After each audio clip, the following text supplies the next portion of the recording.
Today, as usual, I will accompany your day by telling true crime stories that happened all over the world. And before we get into those stories, if you're a fan of the strange, dark, and mysterious delivered in story format, then you've come to the right place because that's all we do, and we upload 4 videos a week. So, if that's of interest to you, please tell me, where are you watching from? And what time are you watching this video? Also, please subscribe to our channel and turn on all notifications so you don't miss any of our stories. Okay, let's get into today's stories. Case 1. On a cold December evening in the year 2010, the glittering Las Vegas Strip was alive with its usual buzz of excitement. Tourists filled the iconic casinos drawn by the bright lights, the promise of fortune, and the electric atmosphere that only Las Vegas could offer. At the Bellagio Hotel and Casino, one of the city's most luxurious landmarks, high rollers gathered around the poker tables and roulette wheels, oblivious to the crime about to unfold within their midst. At approximately 3 in the morning, a lone figure entered the casino wearing a motorcycle helmet.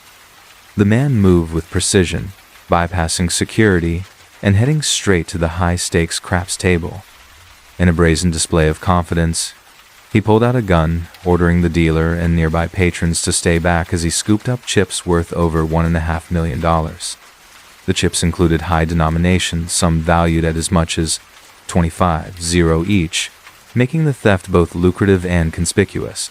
The thief then dashed out of the casino, leaping onto a motorcycle parked just outside.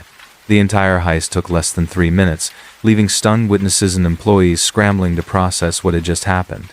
The audacity of the crime was undeniable.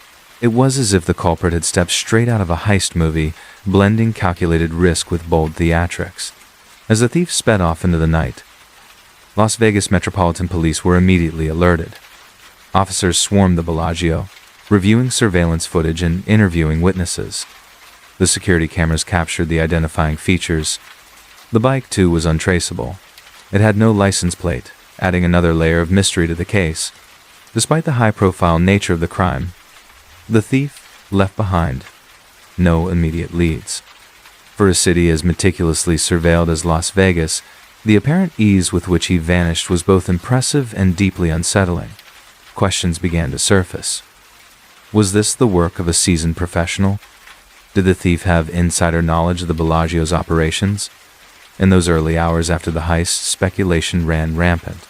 Media outlets quickly picked up the story, dubbing the criminal the biker bandit.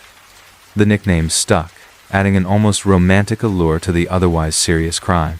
What baffled authorities and casino security alike was the thief's choice of loot: casino chips, which are notoriously difficult to redeem without raising suspicion. Had the criminal underestimated the risk, or did he have a plan to launder the chips into cash?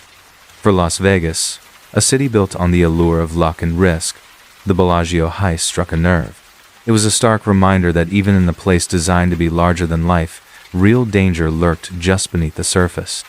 The events of that December night set the stage for one of the fascinating investigations in the city's history, as law enforcement raced to unmask the man behind the motorcycle helmet and uncover the truth about the Bellagio heist. In the days following the heist, the Las Vegas Metropolitan Police Department launched a relentless investigation. The Bellagio's status as one of the most prestigious casinos on the Strip put immense pressure on law enforcement to solve the case quickly. However, despite their swift response, the trail was far from straightforward. The first step was to analyze the casino's extensive surveillance footage. Dozens of high-definition cameras captured every angle of the Bellagio's casino floor, entrances, and parking areas. Investigators pored over the recordings, attempting to track the thief's movements before and after the heist. However, the motorcycle helmet proved to be a masterstroke in concealment.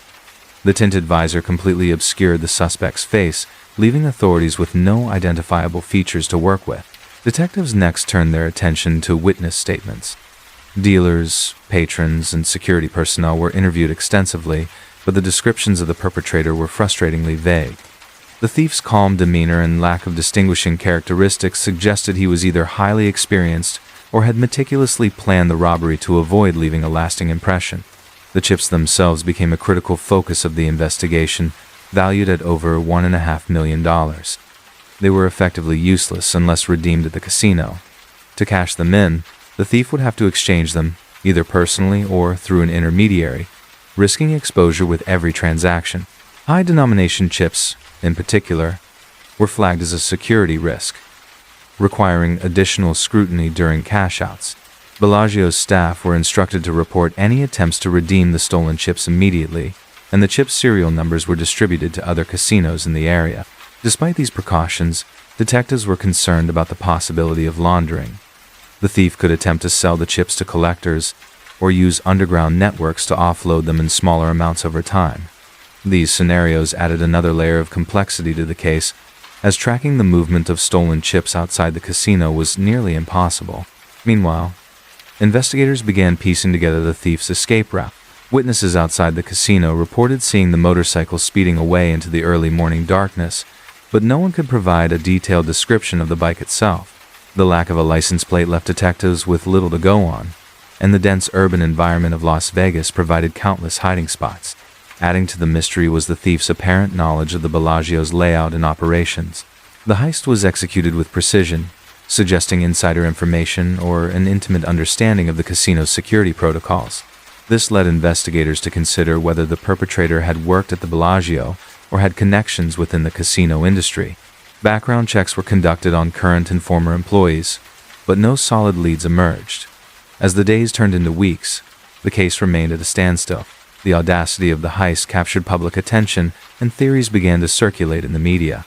Some speculated that the thief was a professional criminal with ties to organized crime, while others believed it was the work of an impulsive opportunist who got lucky.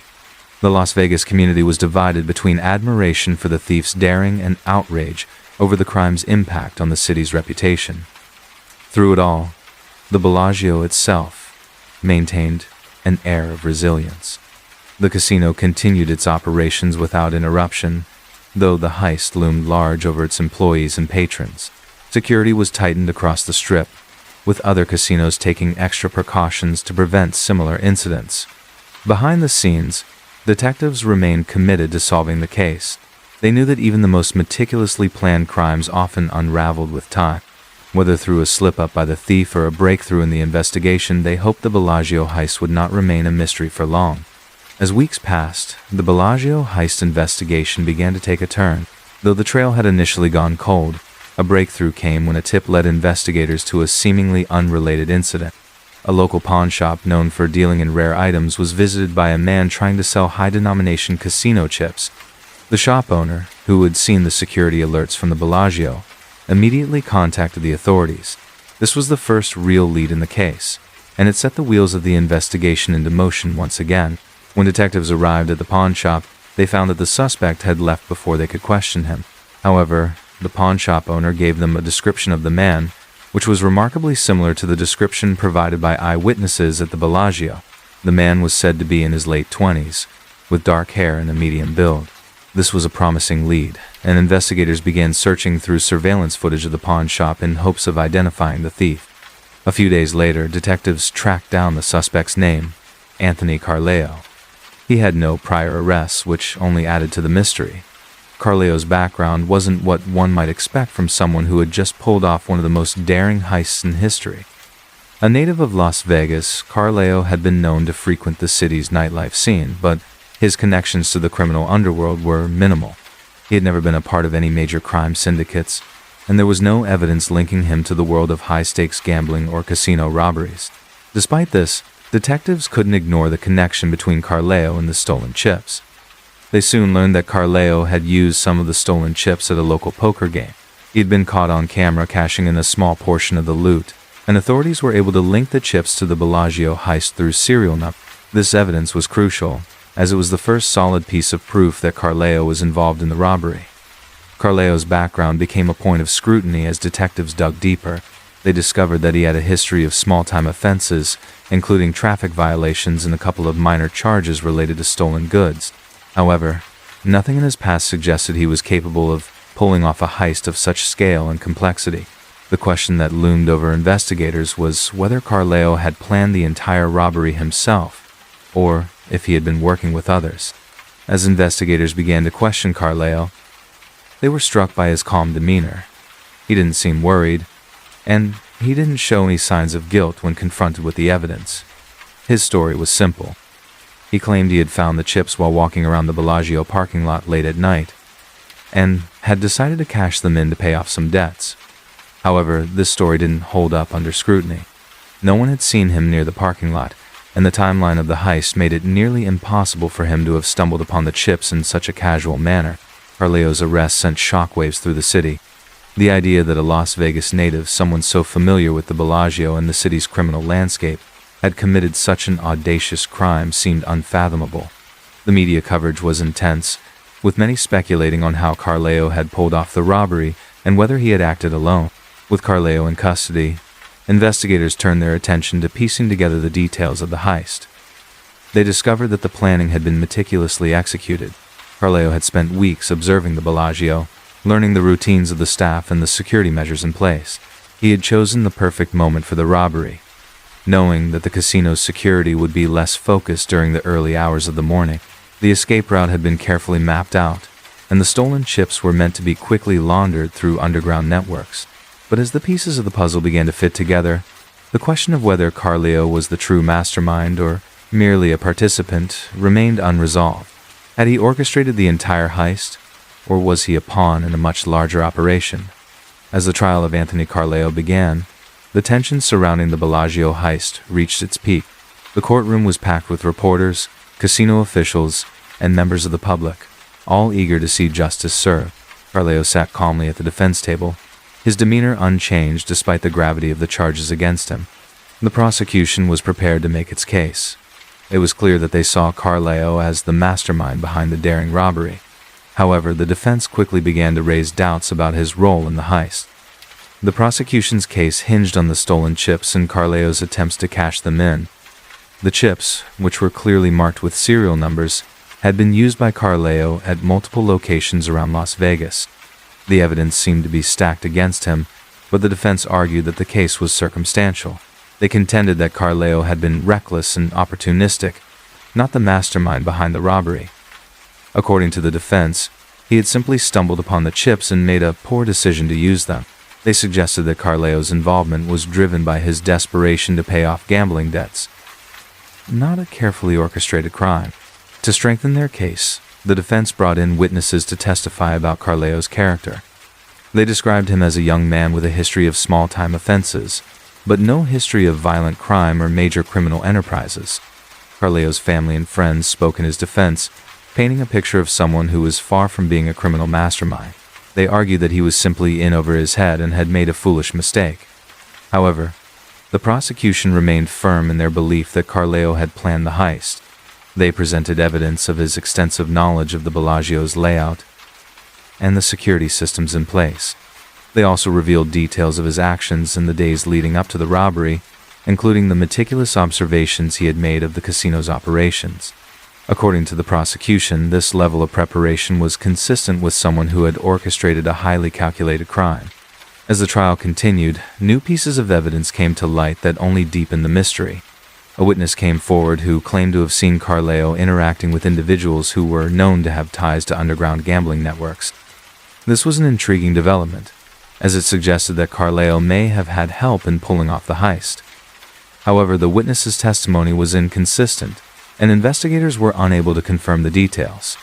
Was Carleo working alone, or was he part of a larger criminal operation? The jury deliberated for days, weighing the evidence and debating whether Carleo had acted alone or with the help of others.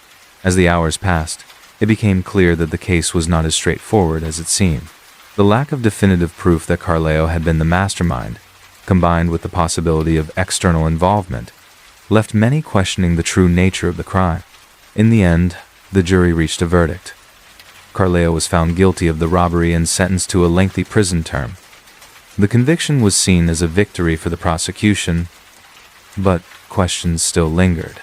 Was Carleo truly the mastermind behind the Bellagio heist, or was he merely a pawn in a larger game? As Carleo was led away in handcuffs, the mystery of the Bellagio heist remained unsolved. The case left behind more questions than answers, and the true identity of the mastermind behind one of the most daring casino robberies in history continues to elude investigators. Despite Carleo's conviction, the shadow of uncertainty still looms over the case. leaving many to wonder whether the full truth will ever come to light. The Bellagio heist remains one of the most baffling and captivating stories in the world of true crime, and its mysteries may never be fully unraveled. Case 2. In Colorado, the name Scott Lee Kimball is often spoken in whispers. He is one of the most notorious criminals in the state's history, known for his chilling actions that still haunt the community today. His story is a twisted tale of manipulation, deceit, and murder that began in the early 2000s. Kimball's life seemed relatively ordinary on the surface. Born in 1969, he was charismatic and well-liked by many. However, beneath this facade there were signs of troubling behavior. He was known for being charming, but also for having a dark side, struggling with authority and getting into trouble as he grew older. His early life was marked by instability, with his parents divorcing when he was a teenager. His personal struggles seemed to fueling a growing anger and need for control. As an adult, Kimball found a way to blend into society. He worked as an FBI informant, which gave him access to sensitive information. However, it was during his time with the FBI that the seeds for his dark journey were planted. Kimball used his position to further his own interests and deceive those around him. It was a role that gave him the perfect cover, allowing him to commit crimes while staying under the radar. In 2003, Kimball's true nature began to reveal itself. He kidnapped and murdered Jennifer Markham, a 25-year-old woman who was a mother of 2. Jennifer's tragic death was only the beginning. Kimball's actions were cold and calculating, and he went on to kill at least 3 more people, including his own uncle. The investigation into these murders was slow to develop, and for a time it seemed that Kimball was untouchable. Kimball's crimes were not just brutal, they were cunning. He left behind a trail of clues, but they were often misleading, making it difficult for authorities to connect the dots. The investigation was complex, with detectives trying to piece together the puzzle of Kimball's actions. But as the bodies piled up, one thing became clear. It was a monster living among the people of Colorado. As the investigation continued, fear spread through the community. The idea that someone could commit such heinous acts while blending in with society was chilling. People were left wondering how someone so dangerous could go unnoticed for so long, and how many more victims he would claim before he was stopped. As authorities continued to unravel the disturbing trail left by Scott Lee Kimball, they started to uncover the true extent of his manipulation. His charm and intelligence had allowed him to live in plain sight, making it even harder for investigators to connect him to the growing list of crimes. But as more victims were discovered, Kimball's web of lies began to unravel. In 2004, Kimball's killing spree escalated, and his methods grew more sinister. At this point, authorities knew they were dealing with someone who was not just a murderer, but a master manipulator.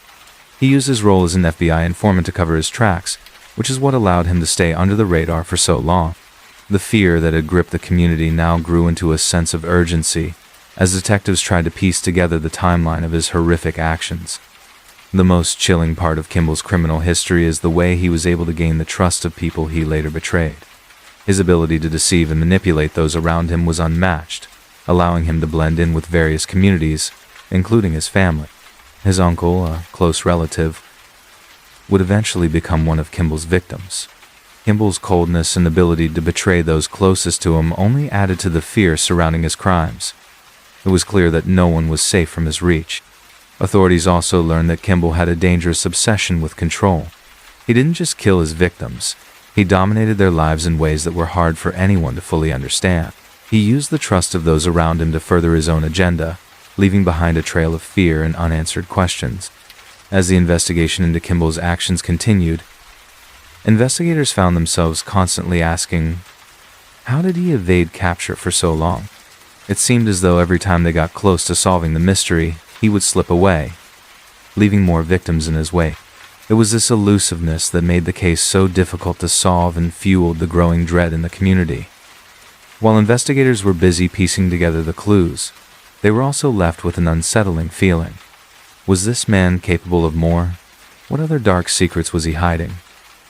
The investigation became a race against time, with the authorities struggling to catch up to a criminal who was always one step ahead. Kimball's ability to manipulate the system and evade capture was terrifying. The deeper authorities dug into his life, the more questions arose. How could someone so seemingly ordinary commit such horrific acts while maintaining a facade of normalcy? As time passed, more pieces of the puzzle fell into place, but the sense of unease lingered. The question remained: when would Scott Lee Kimball finally be stopped? By 2006, the investigation into Scott Lee Kimball had reached a crucial turning point. After years of evading authorities, he was finally arrested. But the arrest was not the end of the chilling tale. It was merely the beginning of uncovering the full extent of his crimes. The public had been left in the dark for years, unable to grasp how someone like Kimball could operate for so long without being caught. As detectives began to piece together the evidence, they discovered a horrifying truth. Kimball was not acting alone. He had found ways to exploit the trust of the people around him, leaving behind a series of unsolved cases and families desperate for answers. The investigation into Kimball's activities revealed that he had a deep knowledge of criminal behavior, which he used to his advantage. As an FBI informant, he had access to information and resources that allowed him to stay one step ahead of the authorities. This role had given him a sense of authority and power, and he exploited it to commit heinous crimes without suspicion. It became clear that Kimball had used his position to manipulate the investigation, making it even more difficult for authorities to track him down. The case took a darker turn when authorities began to look into the circumstances surrounding Kimball's past. His earlier life was marked by instability and violence. He had a history of criminal behavior, but somehow it was overlooked. It seemed as though his charm and ability to fit into various circles had allowed him to evade detection for years. His criminal record was a patchwork of minor offenses, but these were overshadowed by the horrific crimes that would come to define his legacy. As the investigation continued, authorities uncovered a chilling pattern in Kimball's behavior. He seemed to target vulnerable individuals, using his charisma to gain their trust before betraying them in the most horrific ways. His methods were calculated and precise, often leaving little to no evidence behind. It was as though Kimball was a master of blending in, making it nearly impossible for anyone to see the monster hiding beneath the surface. Kimball's ability to manipulate people and situations made him even more dangerous. He preyed on those who were either trusting or unsuspecting, using his position as an informant to hide his true intentions. As the investigation unfolded, it became evident that he was not just a killer, but a skilled manipulator who had evaded capture for far too long. The more detectives uncovered, the more they realized how deeply he had embedded himself into the lives of his victims, leaving a trail of destruction in his wake. Despite his arrest, the question of whether he had more victims continued to haunt investigators. Was Kimball responsible for even more deaths? Or had his reign of terror finally come to an end? The fear that had plagued the community for years was not easily dispelled, and even behind bars, Kimball remained a figure of unease. As the legal proceedings began, the dark mystery surrounding his past only deepened.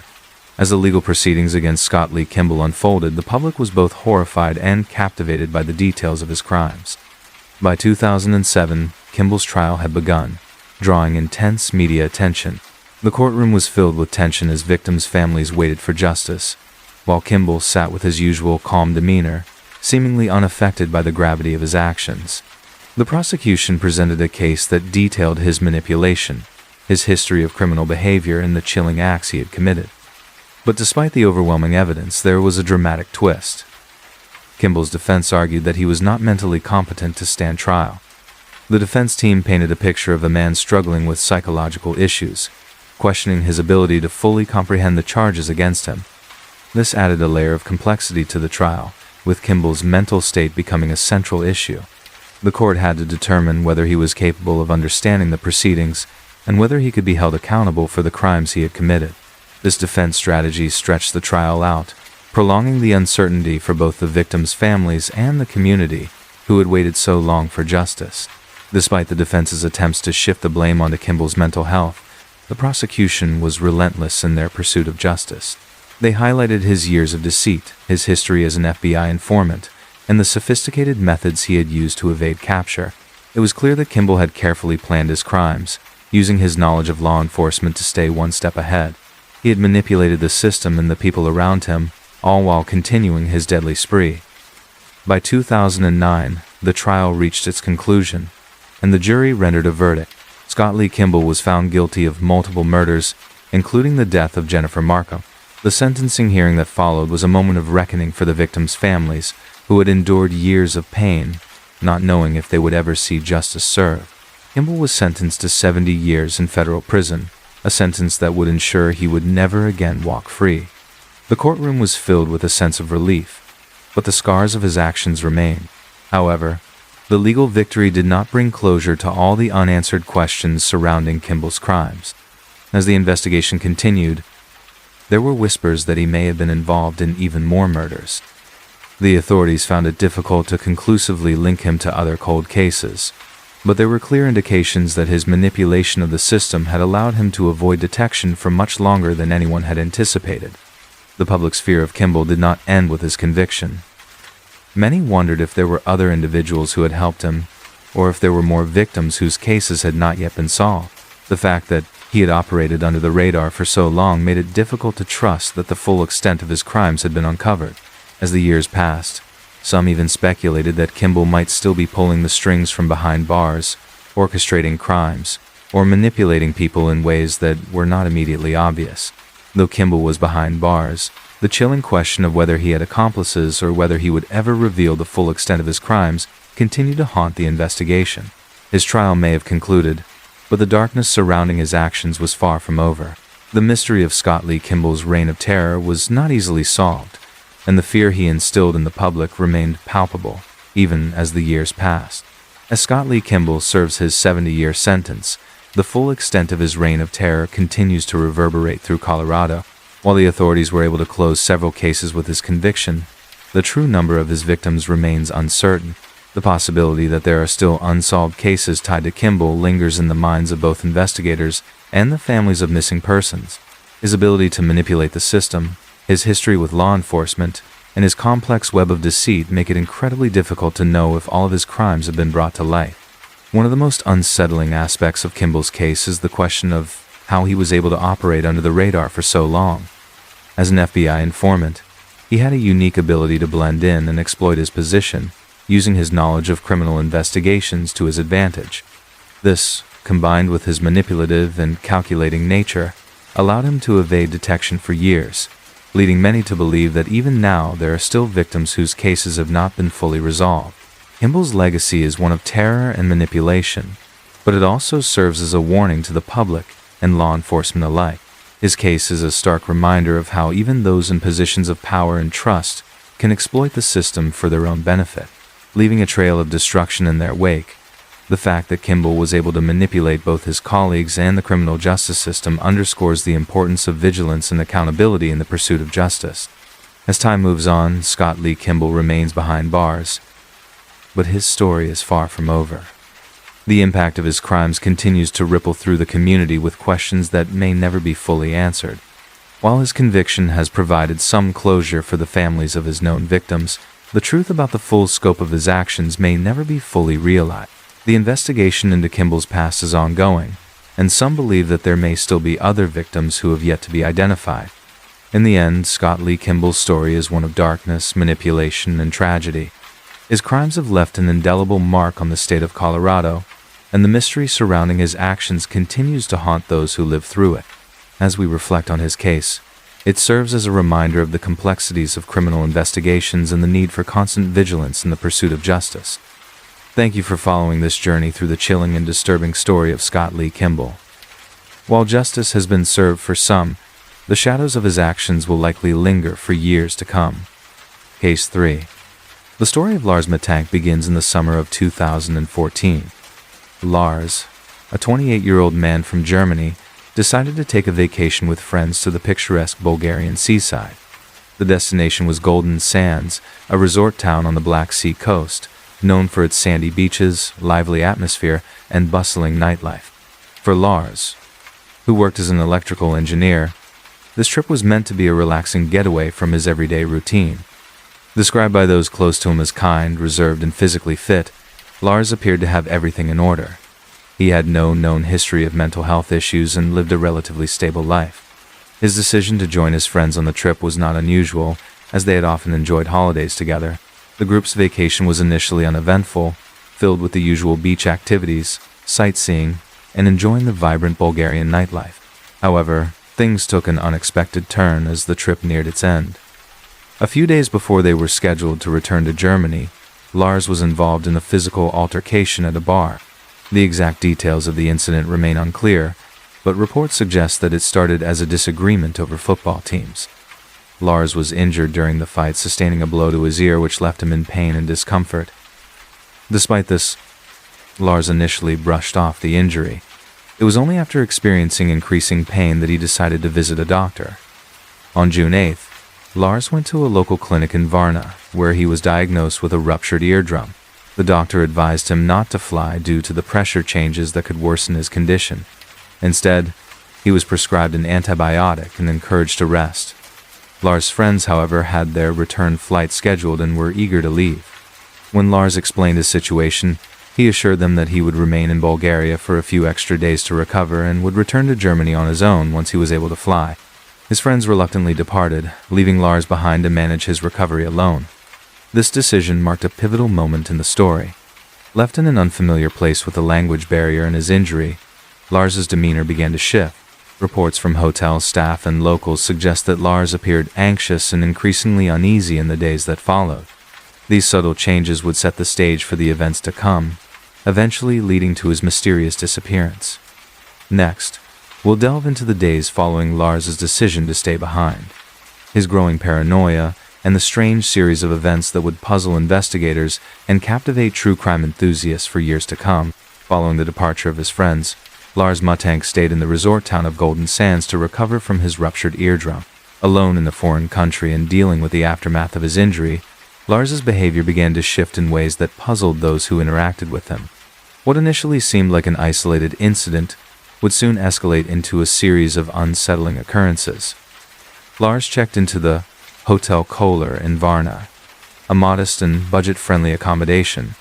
During his stay, hotel staff noted peculiarities in his actions. Lars appeared restless and agitated.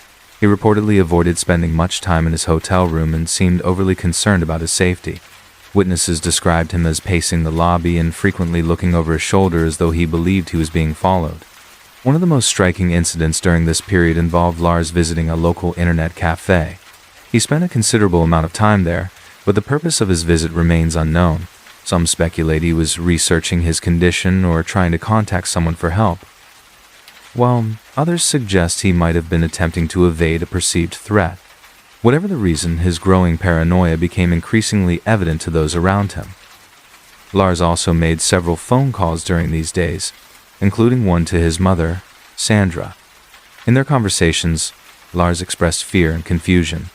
He claimed that 4 men were following him and that he didn't feel safe.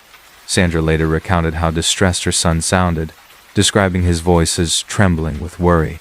Despite her reassurances and encouragement to seek help, Lars remained deeply unsettled.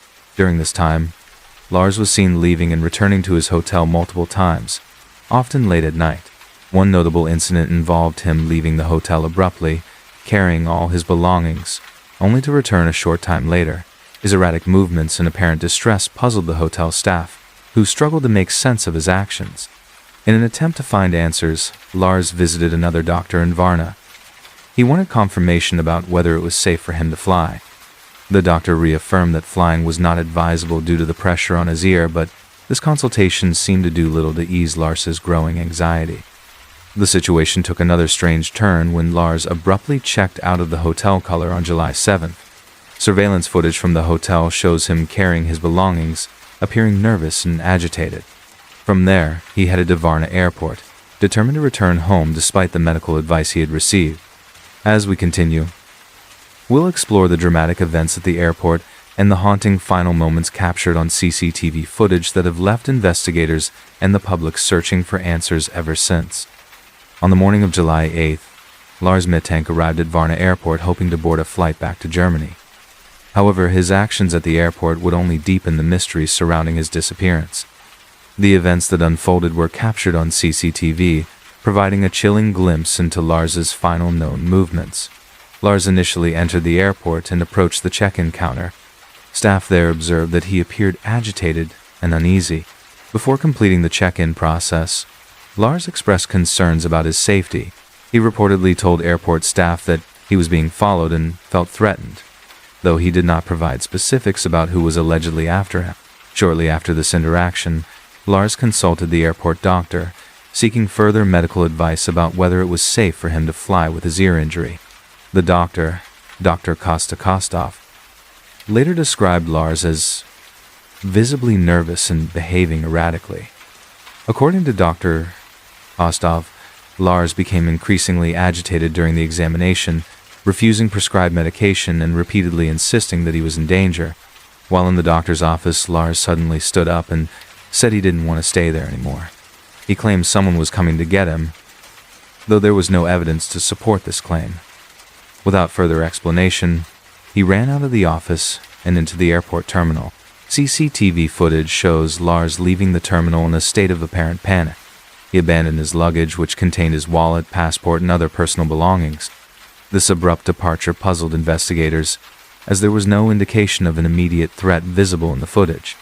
Once outside, Lars climbed over a fence surrounding the airport grounds and began running across an open field. Witnesses later described him sprinting toward a wooded area near the airport, looking disoriented but determined. This was the last confirmed sighting of Lars Mittag. Despite extensive searches of the area surrounding the airport, including fields, forests, and nearby roads, no trace of Lars was found. His disappearance left investigators, his family, and the public with countless unanswered questions. Why did Lars believe he was being followed? What triggered his sudden flight from the airport? And most importantly, where did he go after running into the woods? As we move along, we'll delve into the aftermath of his disappearance, the investigation that followed, and the theories that have emerged as people try to piece together what might have happened to Lars Mittag. In the days following Lars Mittag's disappearance on July 8, 2014, a massive search effort was launched in and around the Varna airport area. The Bulgarian authorities, along with volunteers, combed the nearby fields, wooded areas, and roads. Despite these extensive efforts, no tangible evidence of Lars's whereabouts surfaced. His abandoned luggage, which contained his passport, wallet, and personal items, remained the only physical clue. Lars's family, desperate for answers, traveled to Bulgaria to assist in the search. His mother, Sandra Mittag, worked tirelessly to spread awareness of her son's disappearance. She spoke to local authorities, hired private investigators, and appealed to the public for information. The case also garnered attention from German media, with widespread coverage of Lars's last known movements. As the investigation unfolded, several theories emerged to explain Lars's mysterious disappearance. One of the primary hypotheses suggested that Lars may have been experiencing a psychotic episode, possibly triggered by a combination of stress, medication, and underlying mental health issues. The antibiotic he had been prescribed, cefuroxime, has side effects that include rare but severe psychological reactions, such as paranoia and hallucinations. While there is no definitive proof that the medication directly caused his behavior, the timing of his erratic actions raised questions. Another theory posited that Lars may have encountered foul play. His claim of being followed and his visible fear at the airport led some to speculate that he was targeted by criminals. However, investigators found no concrete evidence of threats or individuals pursuing Lars during his time in Varna. A third possibility considered was that Lars intentionally disappeared. Some believe he may have wanted to escape from something in his personal life or start anew. However, this theory is contradicted by his close relationship with his family and a lack of any indication beforehand that he wanted to disappear. Search efforts were not limited to Bulgaria. Sandra Mittag enlisted the help of international organizations, such as Interpol, to spread awareness of Lars's disappearance across Europe. Posters featuring his photo and description were distributed in multiple countries, but no credible sightings were ever confirmed. In the years since Lars's disappearance, online communities and amateur sleuths have analyzed his case extensively. Videos, forums, and discussions have dissected every available detail, offering new theories and interpretations. Despite this, the lack of new evidence has left the case shrouded in uncertainty. As we wrap up, we'll explore the ongoing impact of his case, the enduring efforts to find him, and the lasting legacy of one of Europe's most perplexing mysteries. As the years have passed since Lars Mittag's disappearance on July 8, 2014, His case remains one of the most perplexing mysteries of modern time. Despite exhaustive search efforts, investigations, and public appeals, no verified leads have surfaced. For Lars's family, the pain of not knowing what happened to him endures, and their determination to find answers has not wavered. Sandra Matang, Lars's mother, continues to be the driving force behind keeping his case in the public eye. She has participated in numerous media interviews and documentaries, sharing her son's story and appealing for information. Her unwavering hope is that someone, somewhere, may hold a crucial piece of the puzzle that will finally explain what happened to Lars. The case has also brought attention to the complexities of international disappearances. Lars's case highlights how challenging it can be to coordinate investigations across borders. Different legal systems, language barriers, and limited resources can hinder efforts, particularly in cases where there is little concrete evidence to work with. Lars's disappearance has inspired discussions about mental health, particularly when traveling. Many experts have pointed out the importance of recognizing warning signs of psychological distress and the potential impact of medications on mental well-being. His case has become an example of how mental health issues can escalate under unfamiliar and stressful conditions. The internet has played a significant role in keeping Lars's case alive. True crime enthusiasts, online sleuths, and YouTube creators have delved into every detail of his disappearance, generating countless theories. While many theories are speculative, they have helped maintain public interest in the case. Some believe that Lars may still be alive, living under an assumed identity or in hiding, while others fear that he may have met a tragic end shortly after his disappearance. Over time, the case of Lars Mittank has transcended its initial mystery to become a symbol of unresolved disappearances. His face, often described as kind and unassuming, is remembered not only by those who knew him, but also by millions of strangers who have been captivated by his story. As of now, the case remains open. Lars Mittank's family continues to hope for closure, even as they face the difficult reality that answers may never come. For those who follow his story, his disappearance serves as a sobering reminder of the fragile nature of life and the enduring strength of human resilience in the face of uncertainty. In conclusion, Lars Mittank's story is one of heartbreak, mystery, and the enduring search for truth. While the answers remain elusive, the hope of finding him endures. His disappearance has left an indelible mark on all who have encountered his story, a mystery that continues to echo through the years, urging us to never stop seeking the truth. Case 4. Ray Omar Rivera, a 32-year-old husband and aspiring filmmaker, was living a seemingly happy life in Baltimore, Maryland. In the spring of 2006, he had recently relocated from California with his wife Allison to start a new chapter in his career. Ray had joined Stansberry Associates Investment Research, a company owned by his longtime friend, Porter Stansberry, where he worked as a writer and videographer. To those around him, Ray appeared to have a bright future ahead, filled with ambition and creativity. However, on the evening of May 16, 2006, everything took a chilling turn. According to a guest who was staying at the Rivera residence, Ray received a phone call shortly before leaving the house in a hurry. It was reported that the call came from the switchboard at Agora Publishing, the parent company of Stansberry Associates. This call marked the beginning of a series of events that would baffle investigators and haunt Ray's family for years to come. When Ray failed to return home that night, Allison became increasingly worried. She reached out to family and friends hoping someone had seen or heard from him, but no one had. As hours turned into days, the search for Ray grew more urgent. His loved ones distributed flyers, scoured neighborhoods, and worked tirelessly to find any clue about his whereabouts. 6 days after Ray went missing, his car was discovered in a parking lot near St. Paul Street in Baltimore's Mount Vernon neighborhood. This location was not far from his workplace and close to the historic Belvedere Hotel, a prominent and iconic building in the area. To those searching for answers, the discovery of his car raised more questions than it provided answers. Why was the car left there? And where could Ray be? It was on May 24, 2006, that the search took a tragic and perplexing turn. Ray's partially decomposed body was discovered inside the Belvedere Hotel, in a rarely used conference room beneath a hole in the roof. The circumstances surrounding his death were immediately suspicious. Investigators were struck by the unusual position of his body and the location of the hole, which appeared to align with an area of the hotel's roof that was difficult to access. The scene raised troubling questions about how Ray could have ended up there. As the police began their investigation, the initial discovery of Ray's body deepened the mystery of his disappearance. Every detail, from the condition of the hole to the location of his belongings, hinted at a story that was far from ordinary. The stage was set for an investigation that would leave more questions than answers and spark widespread speculation about what had truly happened to Ray Rivera. On the evening of May 16, 2006, 32-year-old Ray Rivera left his North Baltimore home in a hurry. Witnesses reported that he had received a phone call moments before his abrupt departure, a detail that would later become central to the investigation. The source of the call was traced to the switchboard of Agora Publishing, the company where Ray worked.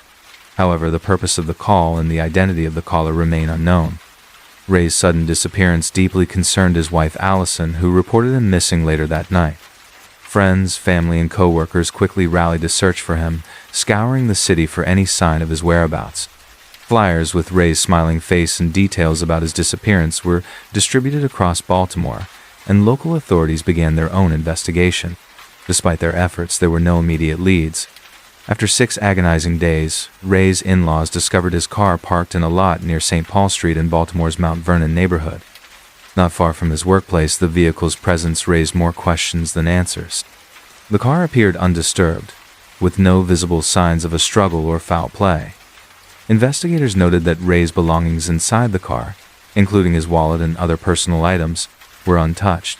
In a nearby parking garage adjacent to the historic Belvedere Hotel, co-workers of Ray made a chilling discovery. While searching the area, they noticed a hole in the roof of the south wing of the hotel. The hole was oddly out of place. Prompting further investigation, on May 24th, authorities discovered Ray's body inside a second-floor conference room, located directly below the hole. This grim find marked the beginning of a case that would baffle investigators and captivate the public. The circumstances surrounding Ray's death were perplexing from the outset. The Belvedere Hotel, a grand and historic building in Baltimore, had been repurposed into condominiums, offices, and event spaces. The south wing, where Ray's body was discovered, was a restricted area, making it difficult to understand how he had gained access. The medical examiner ruled Ray's manner of death as undetermined due to a lack of clear evidence supporting either suicide or foul play. The hole in the roof and the positioning of Ray's body suggested that he had fallen from a significant height, but the logistics of how this might have occurred did not align with the physical evidence. Investigators estimated that Ray would have needed to sprint at an improbable speed to clear the horizontal distance between the main roof and the location of the hole, a feat nearly impossible in flip-flops or barefoot. Adding to the mystery, Ray's cell phone and eyeglasses were found near the hole on the roof, remarkably intact despite the circumstances. These items, combined with the peculiar nature of the fall, raised more questions than answers for the investigators and Ray's grieving family. With little to go on, the case was marked by uncertainty and confusion. Initial attempts to uncover what had happened to Ray Rivera would only deepen the mystery, leaving investigators and loved ones searching for answers in an increasingly tangled web of possibilities. As investigators delved into Ray Rivera's mysterious death, a series of puzzling clues and theories began to emerge, each more perplexing than the last. These elements deepened the mystery and sparked widespread speculation among both professionals and the public. One of the most enigmatic aspects of the case was a note found taped behind Ray's computer monitor at his home. Written in small, tightly packed handwriting, the note contained a mix of cryptic references, names, and phrases. It mentioned influential figures, movies, books, and even Masonic terminology. The note's meaning was unclear, but investigators determined that Ray had printed it on the day he disappeared. While some speculated it might have been a suicide note, others argued it could be related to his work or personal interests, as Ray was known to have a keen interest in mysteries and secret societies. Adding to the intrigue, Ray's job at Agora Publishing came under scrutiny. He had been working as a financial writer, producing promotional materials for investment strategies. Some questioned whether his work could have placed him in a dangerous situation, possibly involving disgruntled clients or business rivals. However, no direct evidence emerged to connect his professional life to his death. The physical evidence at the scene also posed significant challenges to investigators. The placement of the hole in the roof and the trajectory required to create it raised doubts about whether Ray's fall was accidental, self-inflicted, or the result of foul play. Structural experts noted that the roof's composition made it unlikely to break in such a manner unless substantial force was applied. This detail fueled theories that Ray may have been pushed or dropped from a height rather than having jumped or fallen on his own. Furthermore, there was a lack of surveillance footage from the Belvedere Hotel that could shed light on Ray's movements on the night of his disappearance. While the hotel did have security cameras, gaps in coverage and technical limitations left critical portions of his possible path unrecorded. This absence of visual evidence hindered efforts to reconstruct Ray's final moments and led to ongoing debates about how he had entered the building and reached the roof. Witness accounts, though limited, also complicated the investigation. Some hotel residents reported hearing a loud noise, like a crash, on the evening Ray went missing. However, the timing and precise location of the sound were not definitively linked to the incident. Others reported seeing a figure near the building earlier that day, but these sightings could not be corroborated or verified.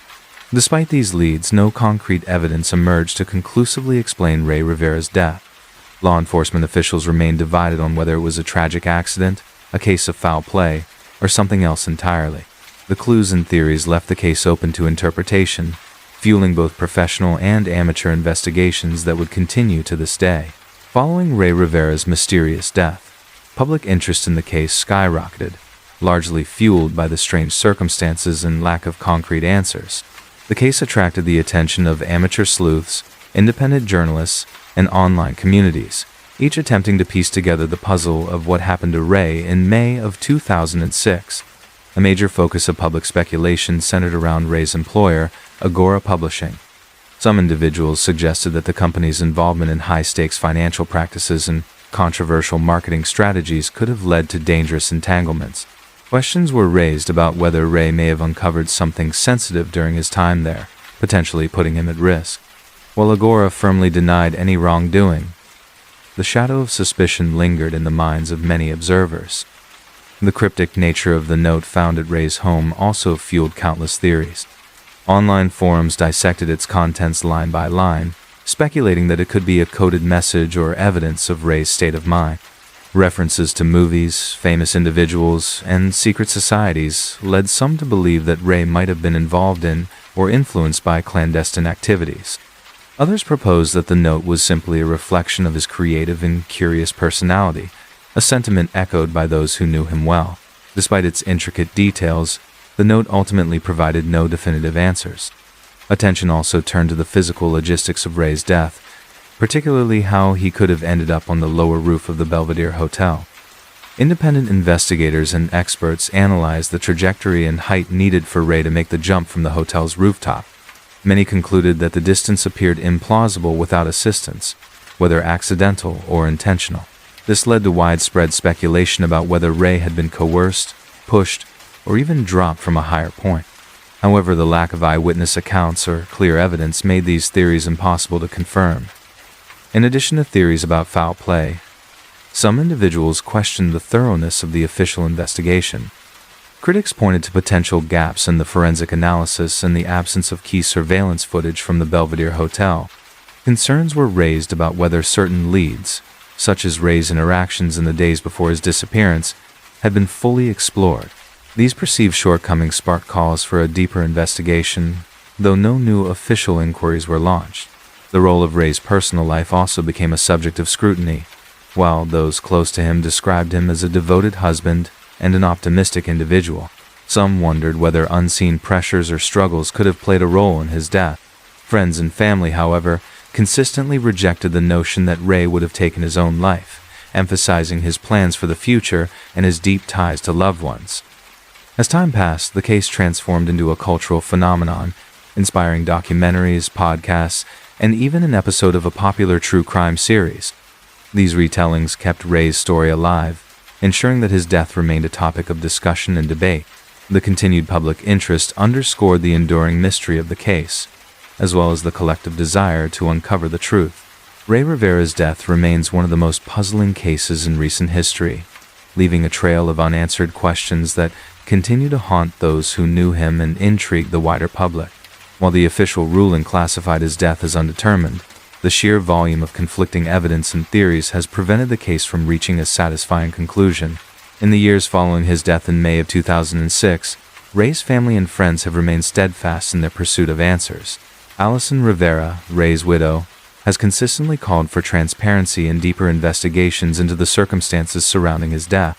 She has publicly expressed concerns about the gaps in the original investigation and has worked tirelessly to keep Ray's memory alive while advocating for justice. The enduring mystery of Ray's case has also had a profound impact on the broader conversation surrounding unexplained deaths. His story has highlighted potential shortcomings in investigative processes, including the handling of crime scenes, the preservation of evidence, and the interpretation of autopsy results. Advocacy groups and independent researchers have cited his case as a call to action for more thorough and transparent investigative practices. Over the years, the case has been revisited by true crime series, podcasts, and documentaries, bringing new audiences to Ray's story. These portrayals have ensured that his case remains in the public consciousness, sparking discussions and renewed calls for answers. While these efforts have reignited interest, they have also underscored the limitations of public speculation, as no new leads or evidence have emerged to definitively explain what happened. Ray Rivera's legacy extends beyond the circumstances of his death. Friends and family describe him as a deeply creative and curious individual, someone who brought joy and positivity to those around him. His passion for storytelling, film, and writing continues to be remembered by those who loved him. For many, preserving his memory means focusing on the life he lived, rather than the mystery of his death. As of today, nearly 2 decades after his body was found at the Belvedere Hotel, Ray's case serves as a somber reminder of how fragile the line between clarity and mystery can be. It has become a symbol of unresolved grief for families searching for closure, and a cautionary tale about the complexities of investigative work. Ray's death may never be fully explained, but his story endures as a powerful testament to the impact one life can have on so many others. While questions remain, what is certain is that Ray's life was marked by love, creativity, and the pursuit of his dreams, an enduring legacy that cannot be overshadowed by the uncertainty surrounding his tragic death. Case 5. In the early hours of an August morning in the year 2016, the quiet town of Citronelle, Alabama became the scene of one of the worst crimes in the state's history. Citronelle, a small rural town with a population of just over 40, was the kind of place where most people knew their neighbors. Life moved at a slow pace, and violent crime was rare. But on this day, the town would wake up to news that would send shockwaves through the community. A call came into law enforcement from a woman who had just escaped a horrifying situation. She was panicked, telling the dispatcher that multiple people had been killed inside a home on Jim Platt Road. She also revealed that she had been kidnapped, along with an infant, and taken across state lines before being released. As authorities rushed to the scene, they had no idea what they were about to uncover. The house was located in a wooded area west of Citronelle, set back from the road and surrounded by trees. It belonged to a man named Joseph Adam Turner, who lived there with his wife and a few friends. Officers approached cautiously, but as soon as they stepped inside, they realized they were dealing with something far beyond what they had expected. 5 people had been brutally murdered inside the home, and one of the victims had been pregnant. It was a crime unlike anything local authorities had seen before. As detectives processed the scene, one question loomed over everything. Why? The victims appeared to have been attacked while they were sleeping, with no chance to defend themselves. The brutality of the crime suggested a personal motive, but the suspect was nowhere to be found. It wasn't long before investigators learned that the man responsible had already turned himself in, over 30 miles away in Mississippi. That man was Derek Ryan Dearman. By the time he walked into the Greene County Sheriff's Office in Mississippi and confessed, the authorities in Alabama were just beginning to piece together the details of what had happened. But the full story of how and why this horrific crime took place would take much longer to uncover.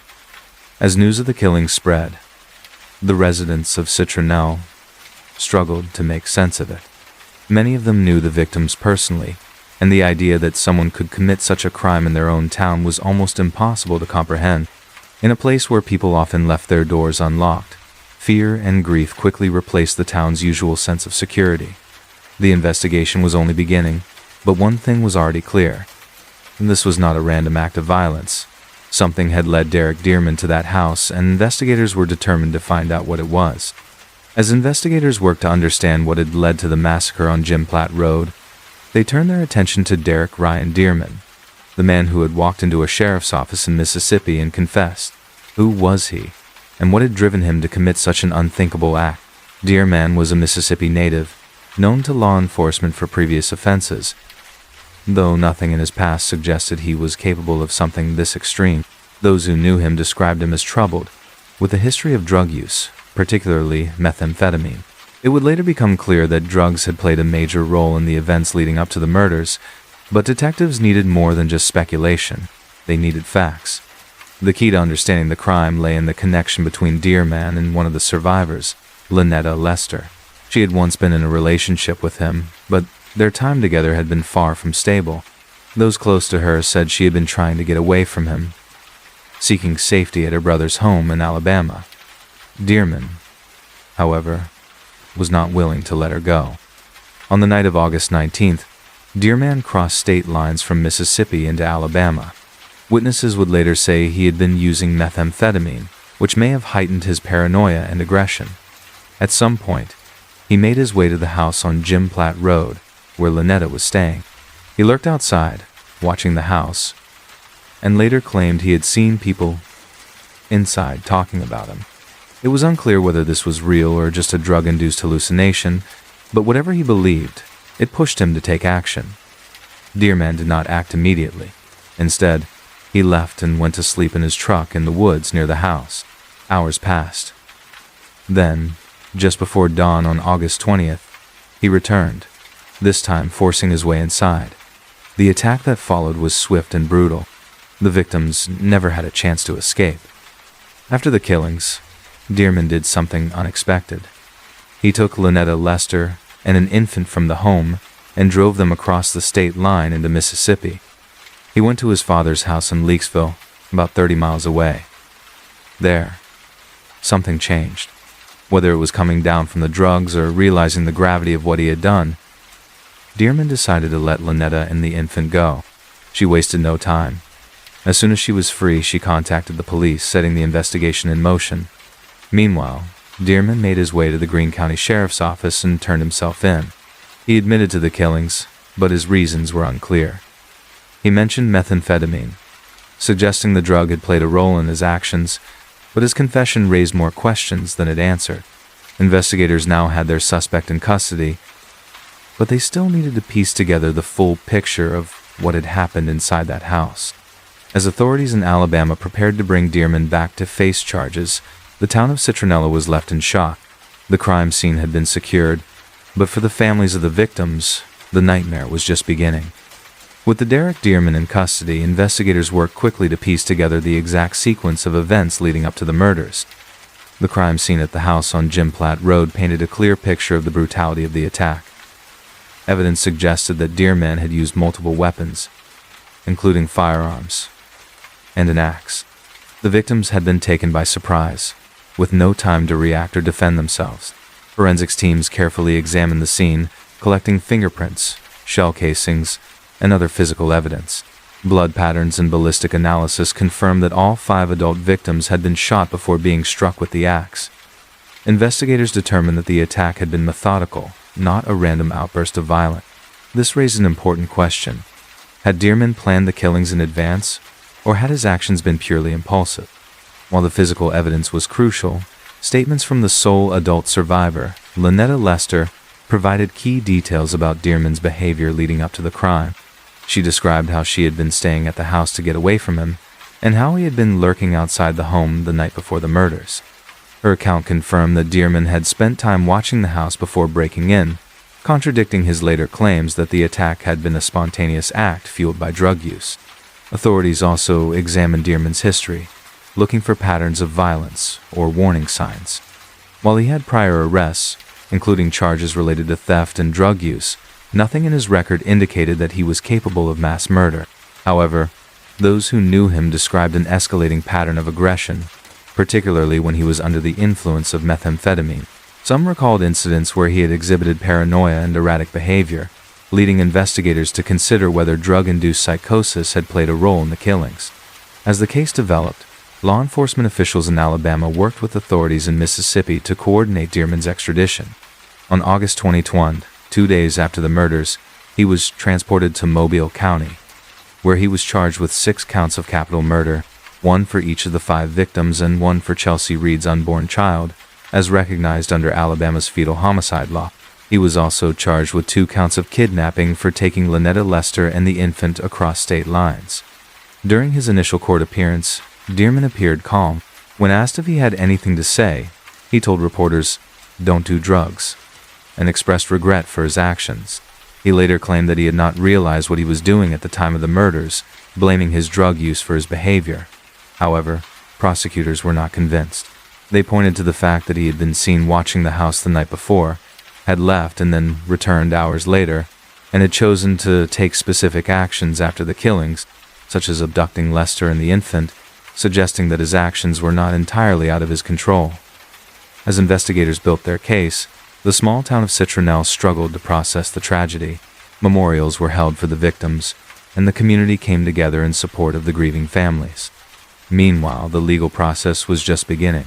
Prosecutors made it clear that they intended to seek the death penalty, setting the stage for a high-profile trial that would expose even more chilling details about the crime. As the legal proceedings moved forward, prosecutors focused on proving that Derek Dearman's actions were intentional and premeditated.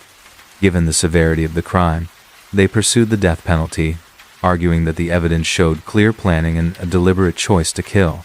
Dearman initially pleaded not guilty to all charges, setting the stage for what could have been a lengthy trial. However, in September of 2018, more than 2 years after the murders, he unexpectedly changed his plea to guilty on all 6 counts of capital murder, as well as the kidnapping charges. This did not eliminate the need for a trial, as Alabama law required a jury to determine whether he would receive a life sentence without parole or the death penalty. During the sentencing phase, prosecutors presented a detailed timeline of events, supported by forensic evidence and witness testimony. They emphasized how Dearman had arrived at the house during the early morning hours, fully aware that the victims were inside and asleep. They described how he had used multiple weapons, ensuring that none of the victims survived. The brutality of the attack, combined with the fact that one of the victims had been pregnant, made the case particularly shocking.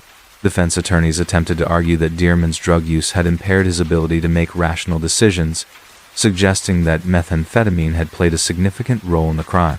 They also presented mitigating factors, including his history of drug addiction and claims that he had expressed remorse. However, the prosecution countered these arguments by pointing out that Dearman had been aware enough to take deliberate actions after the killings, including kidnapping Lynetta Lester and the infant, crossing state lines, and later turning himself in. The jury took less than an hour to reach a verdict. They found Dearman guilty on all counts and recommended the death penalty. The judge formally sentenced him to death on October 12, 2018. In his final statement before sentencing, Dearman apologized to the victims' families and admitted that he had destroyed multiple lives with his actions. Following his conviction, Dearman was transferred to Holman Correctional Facility, Alabama's primary prison for death row inmates. His legal team initially filed appeals, but over the next several years, his attempts to overturn the sentence were unsuccessful. In April of 2024, Dearman announced that he would no longer fight his execution. He accepted his fate and stated that he was prepared to face the consequences of his actions.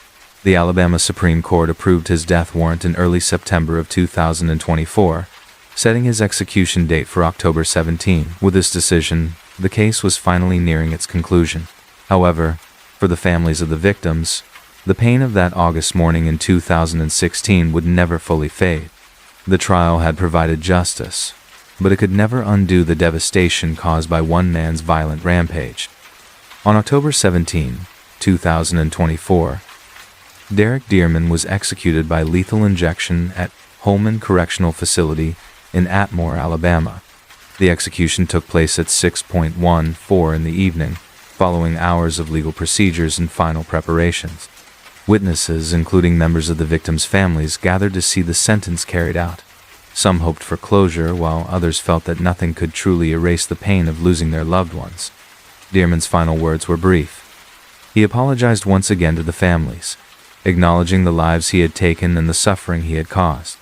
His last meal consisted of a seafood platter which included fried catfish, shrimp, oysters, onion rings, a deviled crab, and 2 sides. Just minutes after the drugs were administered, he was pronounced dead. With his execution, one of the most horrific crimes in Alabama's history had reached its final chapter. Despite the legal resolution, the emotional scars left by the Citronelle homicides remained deep. A small town once shaken by fear and grief continued to mourn the victims. Family members spoke about the lasting impact of the tragedy, recalling the lives that had been stolen in an instant. They remembered Joseph Turner as a devoted brother, Shannon Randall as a loving wife, Robert Brown as a caring friend, Justin Reed as a dedicated husband, and Chelsea Reed as an expectant mother who never got to meet her child. The loss of Chelsea's unborn baby added another layer of sorrow, a reminder of a life that never had the chance to begin. The Ho home, where the murders took place, no longer stood. It had burned down just weeks after the killings, leaving nothing but an empty lot where so much devastation had occurred. Some in the community saw this as a way to erase the painful memories, while others believed the town would never truly move on. The crime had become a permanent part of Citronelle's history, a reminder that even in the quietest places, unimaginable violence could erupt. Law enforcement officials who worked on the case reflected on the brutality of the crime and the challenges they had faced in bringing dear men to justice. Many of them had seen violent cases before, but few compared to the of that August morning in 2016. The case reinforced the dangers of drug addiction, domestic violence, and unchecked rage, all of which had played a role in the tragic events. In the years that followed, the Citronelle homicides were remembered not just for the crime itself, but for the impact on the families and the justice that was ultimately served. For those who lost loved ones, there was no real sense of relief, only the reality of living without the people they had cherished. The execution of Derek Dearman did not bring them back, but it did ensure that he would never harm another person again. The story of the Citronelle homicides remains one of the most disturbing in Alabama's history, a case that serves as a haunting reminder of how quickly life can be stolen away. Case 6.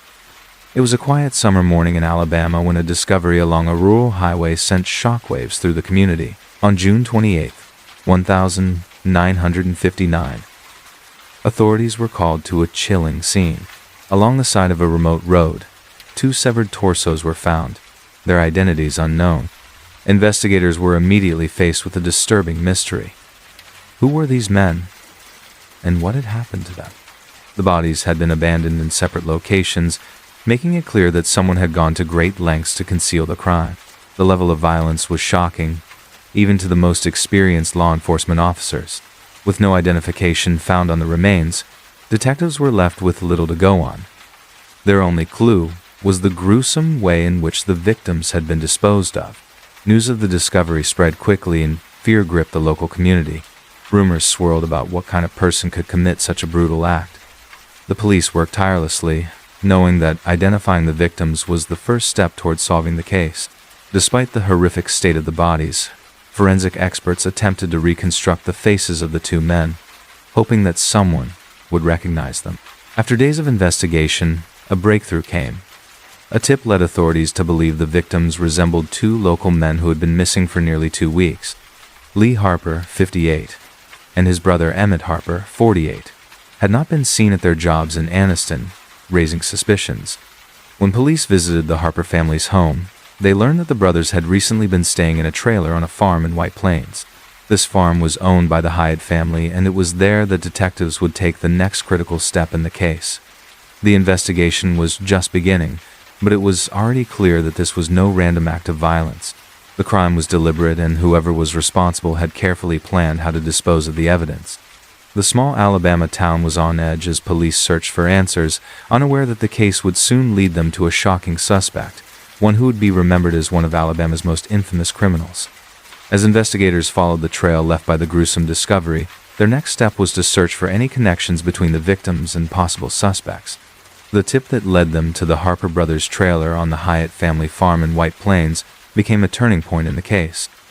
Detectives arrived at the remote property, hoping to find evidence that would explain what had happened to Lee and Emmett Harper.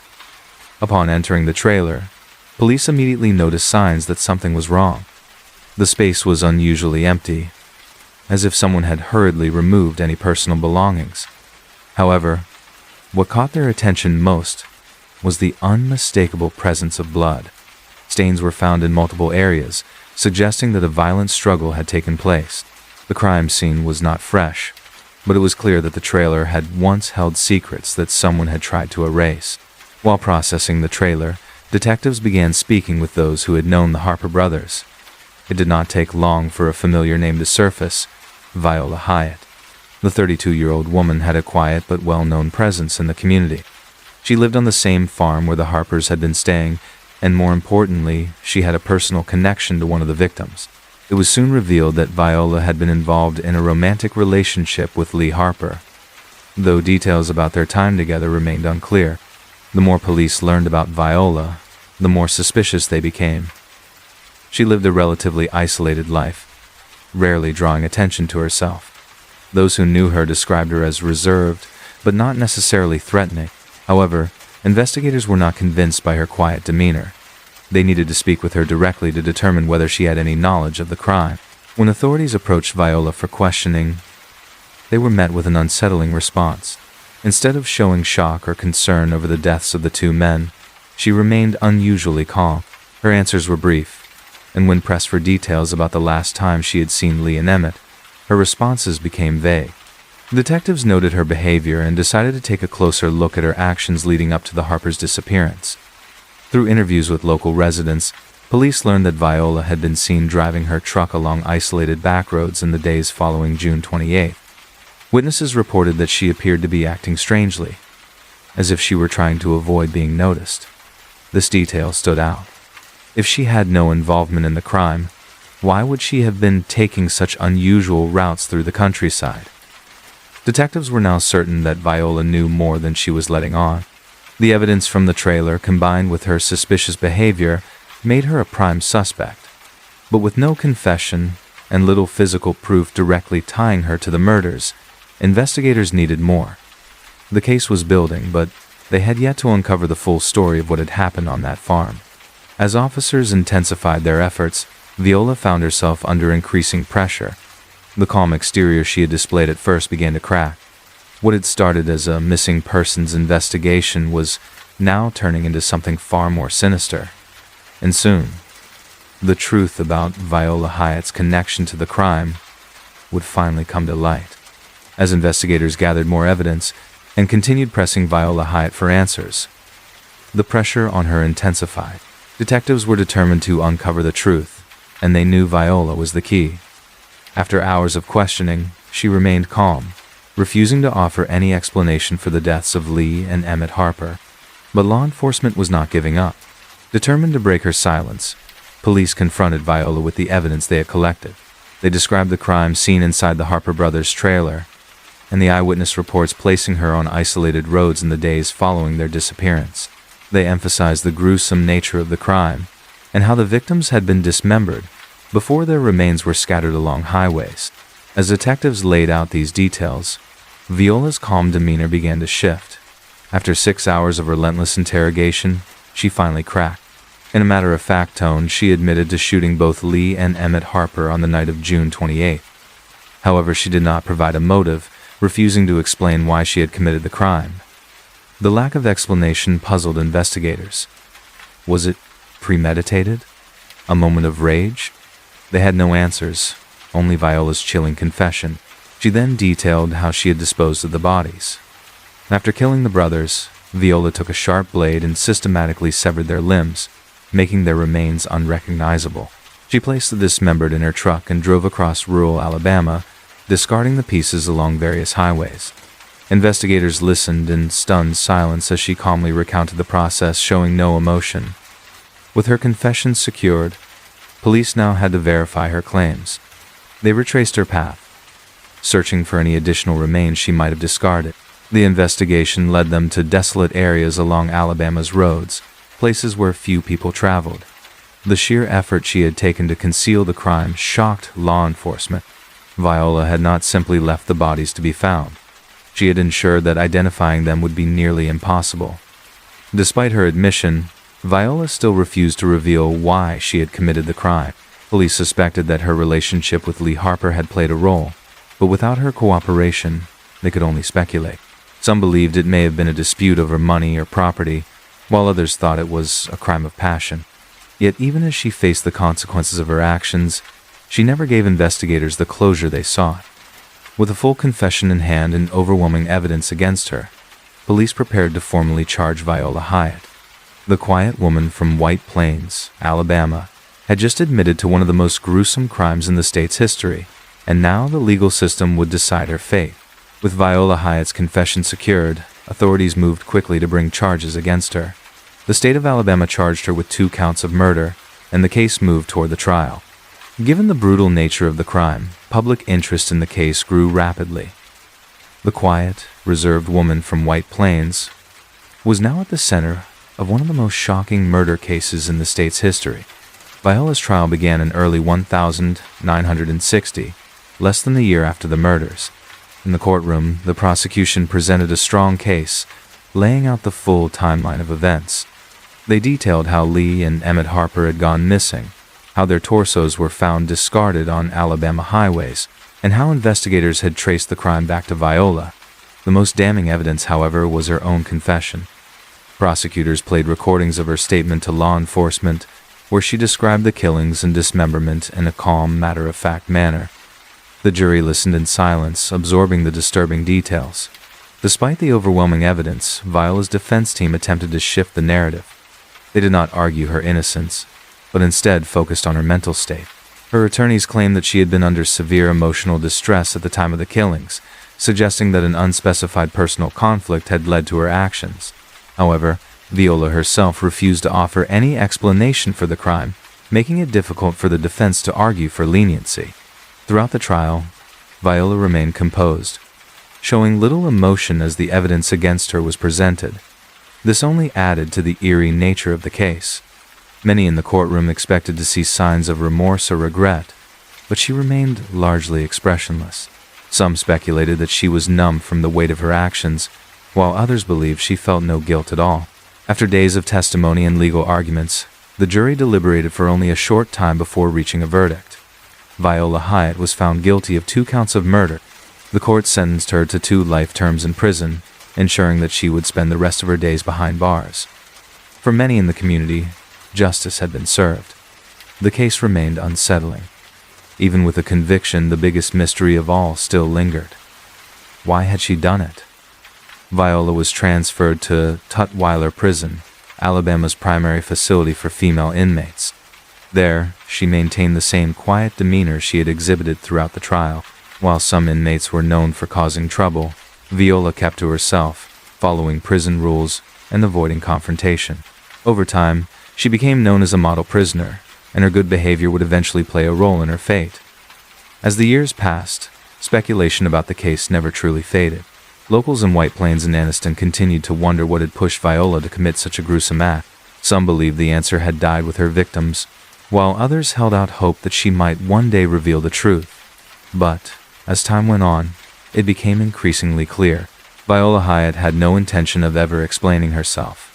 After serving 10 years at Tutwiler Prison, Viola Hyatt was granted parole in April of 1970. Her early release was due to what prison officials described as exceptionally good behavior.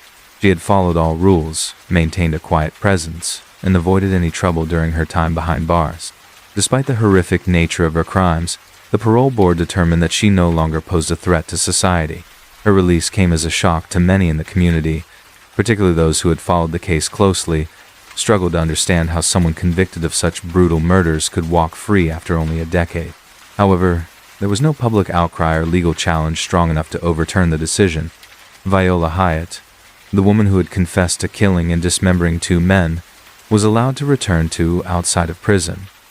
After her release, Viola chose to live in seclusion. She avoided public attention, never speaking to the media or offering any insight into her past. She settled in Alabama, but her exact whereabouts remain largely unknown. Those who knew her before the crimes said she kept to herself, much like she had before her arrest. It was as if she had vanished into the background of the very state where her crimes had once shocked the public.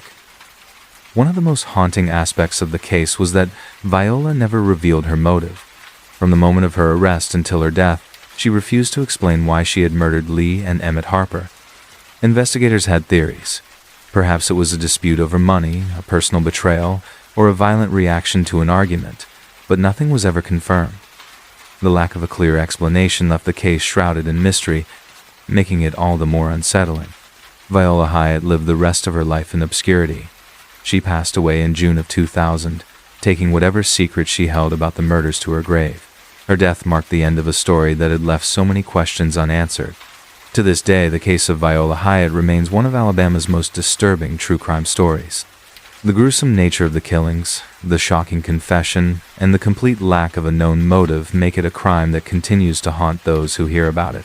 The details may have faded from public memory over time, but for those who remember, the name Viola Hyatt still carries an eerie weight, a reminder that sometimes the darkest crimes come without explanation. Case 7. Paul Dennis Reed's name is still remembered in Tennessee for the chilling crimes he committed in the mid-90s. Known as the fast food killer, his reign of terror left a community shaken, as well as a reminder of how someone could be hiding in plain sight, blending into the daily routine of life. It's a disturbing truth, one that many struggle to come to terms with. Danger doesn't always come from the dark alleyways or hidden places. Sometimes it's right there in your everyday surroundings, in a place that seems so familiar, so safe. Reed was born in Richland Hills, Texas on October 13, 1960, to parents who were unable to provide him with a stable environment. His father was abusive, and his mother struggled with addiction. This unstable home life caused a lot of turmoil for Reed growing up, shaping a dark path for his future. While Reed's early life was filled with emotional scars, there was also a life marked by a constant struggle. His parents' inability to provide a secure foundation for him likely played a role in his growing resentment towards authority in society. By the time Reed became an adult, he had lived in several places across the United States, including Texas and Tennessee, struggling to maintain steady employment. Often, he worked the low-paying jobs in fast food restaurants, a position he became familiar with over the years. These jobs were sometimes the only way he could stay afloat financially, but for Reed, these positions would become more than just a paycheck. They would be the setting for his horrifying crimes. It was in these fast food establishments, places where families and workers gathered for simple, everyday meals, that Reed would commit his atrocities. He often targeted fast food restaurants during busy times, when the kitchens were hectic and employees were focused on serving customers. Reed's ability to blend into the background, to appear as just another employee or customer, made him almost invisible, even as he harbored dark intentions. He used his charm to gain the trust of his victims, people he encountered during the course of their daily routines, unsuspecting of the danger lurking behind his friendly demeanor. As the weeks went on, Reed became more brazen in his actions, and it wasn't long before he took his crimes beyond the restaurants, moving into secluded areas where he could strike without being seen. Reed's crimes were chilling, not just because of the brutal acts he committed, but also because they happened in places most people felt comfortable, places that seemed safe. The first of his attacks occurred on March 23, 1997, at a Burger King in Smyrna, Tennessee, where he shot and killed 2 workers before fleeing the scene. It was a brutal act that sent shockwaves through the community.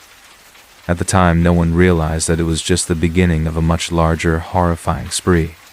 Reed's actions shook the community to its core, raising questions about safety in ordinary places. How could someone so dangerous operate in such familiar settings, unnoticed by those around him?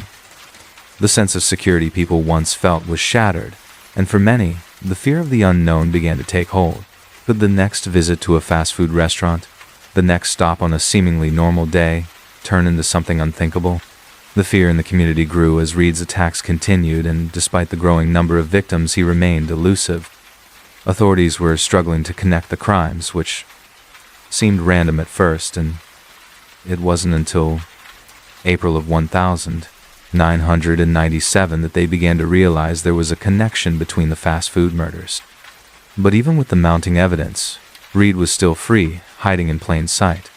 The investigation into these murders was complex and required the cooperation of multiple law enforcement agencies. Detectives were working tirelessly, following leads, gathering evidence, and trying to piece together a puzzle that seemed impossible to solve. The fingerprint found at the Captain D's restaurant in Nashville would eventually be the key that led to Reed's capture.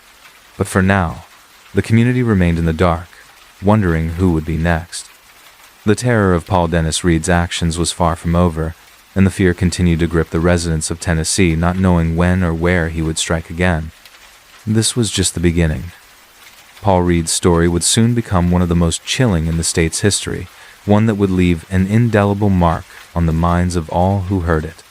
As Paul Dennis Reed's killing spree continued into April of 1997, the community's sense of safety had been completely shattered. Fast food chains, once seen as simple and ordinary places, were now seen as sites of terror, places where danger could strike without warning. The murders he had committed were not just random acts of violence. They were carefully planned, and they left behind victims who had no chance to defend themselves. The investigation into the murders was proving to be more complicated than anyone had anticipated. Initially, Reed's attacks seemed like isolated incidents, and law enforcement struggled to connect the dots. In the early days of the investigation, there wasn't a clear pattern, and the police were left with little more than a sense of growing unease. There were no clear witnesses, no obvious leads, and the only evidence left behind were the bodies of the victims. As the killing spread, investigators began to realize that something much darker was unfolding. It wasn't just the crimes themselves that were troubling. It was the chilling realization that the killer was operating in broad daylight, hiding in plain sight. Reed was not a random figure.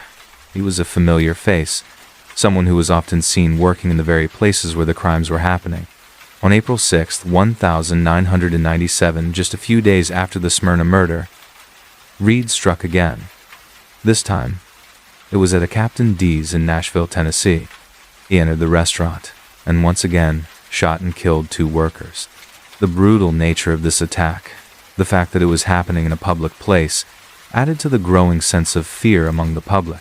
How could anyone be safe if the killer was among them, working in the background, blending in like any other employee or customer? Despite the mounting fear, there was still no clear suspect.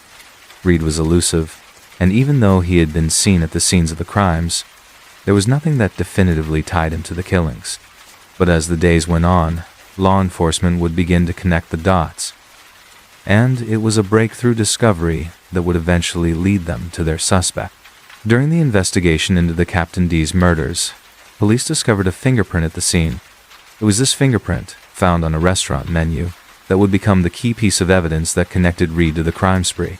The fingerprint was sent to the National Integrated Ballistics Information Network, a database used by law enforcement to track suspects.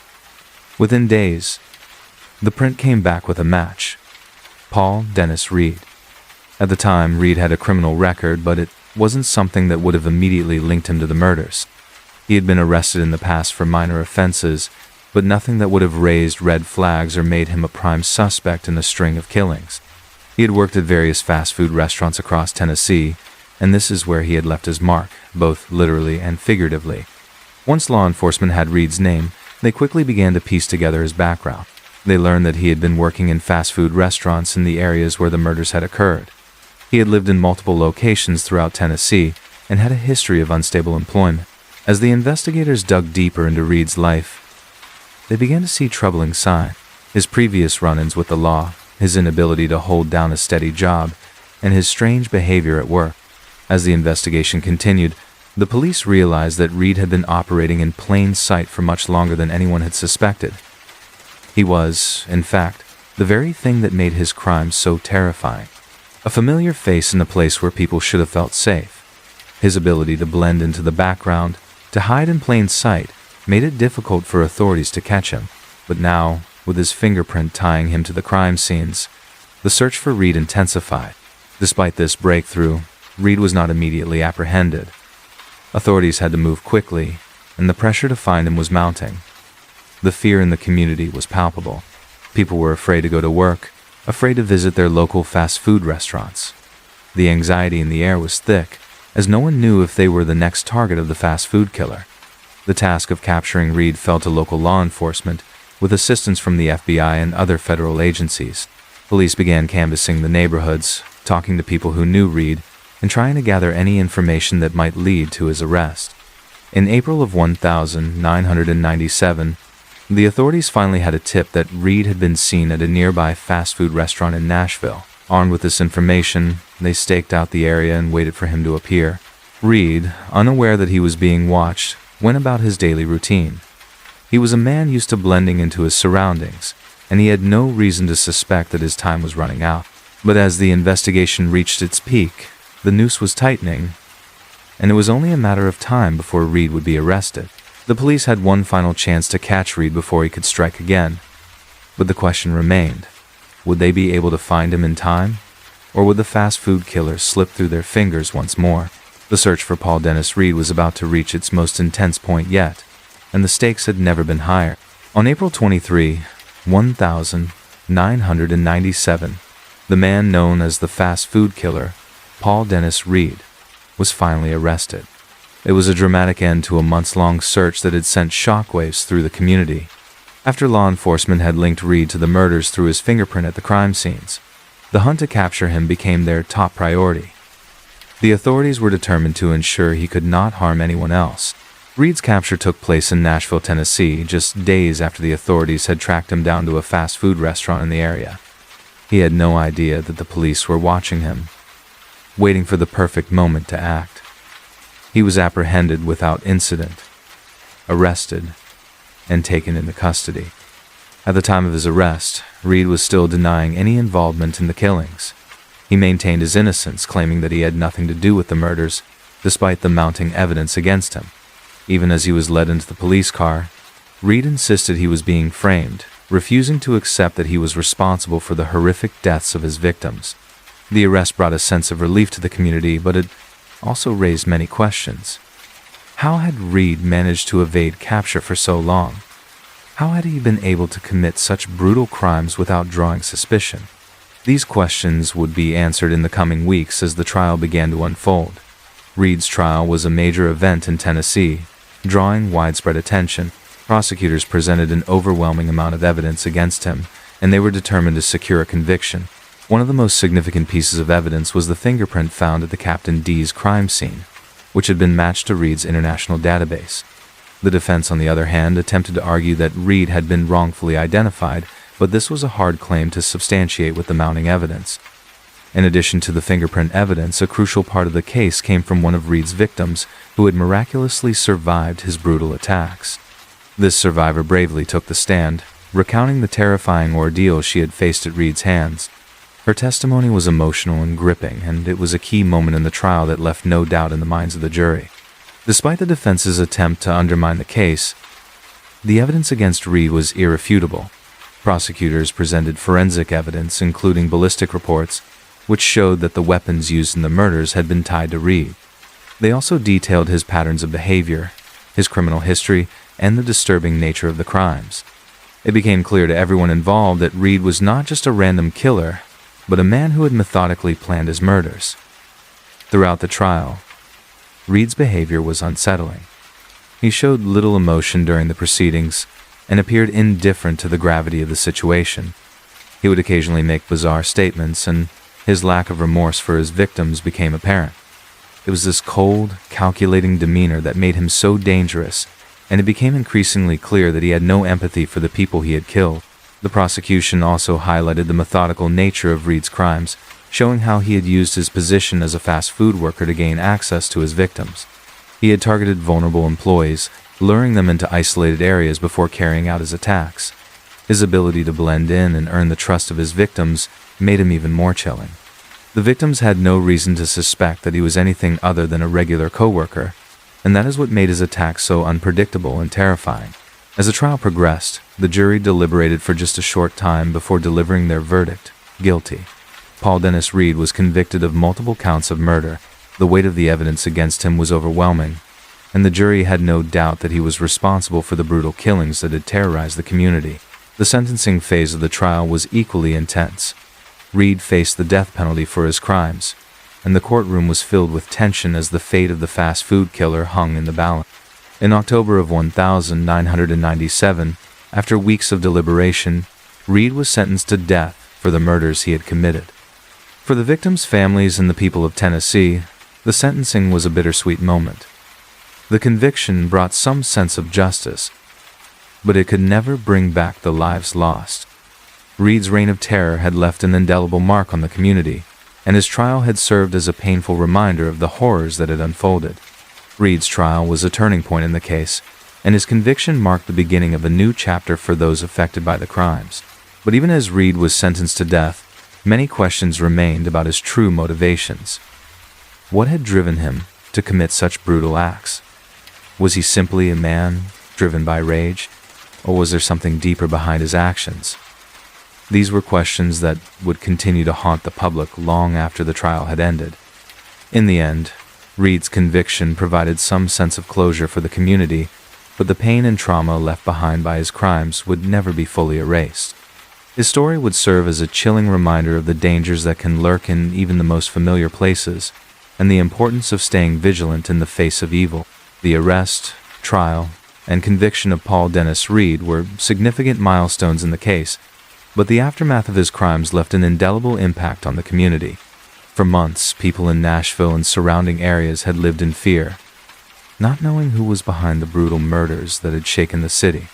As the investigation unfolded and Reed was apprehended, the relief was palpable, but the emotional scars left by his actions would remain for years to come. Reed's killings had targeted employees at fast food restaurants, a place where people typically felt safe, carrying out his attacks in familiar, everyday environment. This stark contrast between the routine and the terror that Reed had inflicted made his crimes all the more disturbing. The fast food locations, which had been ordinary workplaces just a short time before, became forever tainted by the violence that occurred there. For the families of Reed's victims, the horror of the murders was compounded by the long wait for justice. The survivors and the loved ones of those lost in these senseless killings were left to cope with the emotional and psychological toll of what had transpired. The trauma was not just confined to those directly affected by the murders, but it also extended to the entire community. People were left questioning how a trusted worker could become capable of such violence, and how someone like Reed had gone undetected for so long. In the wake of Reed's conviction, there was also a deeper sense of unease. Fast food restaurants, which many people had viewed as safe, became linked to the terror that had unfolded in Nashville. The sense of security that customers once felt was shattered. In the years that followed, there were heightened security measures in place at restaurants, with employees being trained on how to handle violent situations. In some cases, people even wondered if they could ever feel completely safe at their place of work again. The media played a significant role in shaping the public's perception of Reed and his crimes. News coverage of his arrest and subsequent trial captured the nation's attention. As details of the murders emerged, the chilling nature of Reed's actions became more apparent. Interviews with those who had survived his attacks and the families of the victims made his crimes all the more real and heartbreaking for viewers. The case was dissected on television, radio, and in newspapers, and it was often the subject of heated discussions across the country. People couldn't help but wonder, how could someone like Reed exist in the midst of their everyday lives? As the investigation into Reed's background continued, there were revelations about his past that helped explain, but never excuse, his behavior. Reed's difficult childhood, which had been marked by neglect, violence, and instability, had left deep emotional scars. He had been raised by an abusive father and a mother struggling with addiction. While these factors didn't justify his actions, they helped provide a picture of the troubled individual Reed had become. It became evident that his violent tendencies had been brewing for many years, perhaps from an early age. Many experts and psychologists weighed in on Reed's psyche, attempting to understand what drove him to commit such horrific crimes. Some suggested that Reed suffered from antisocial personality disorder, a condition that is often marked by a lack of empathy, disregard for the rights of others, and violent behavior. The evidence of his callousness and lack of remorse pointed to a deeply disturbed individual who saw his victims as nothing more than obstacles in his path. For law enforcement, the case highlighted the importance of vigilance and the need to be aware of the danger that can often lurk in familiar places. The investigation into Reed's crimes was complex, and it took the tireless work of numerous law enforcement agencies to put together the pieces of the puzzle. It was a stark reminder of the unpredictable nature of violent crime, and how someone who appeared to be an ordinary member of society could be hiding a dark and dangerous side.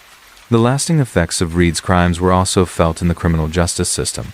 His case prompted discussions about how best to handle individuals who show signs of violent tendencies, but who may not have been caught committing violent crimes until later in life. It sparked debates over criminal rehabilitation, mental health treatment, and the justice system's role in preventing similar tragedies.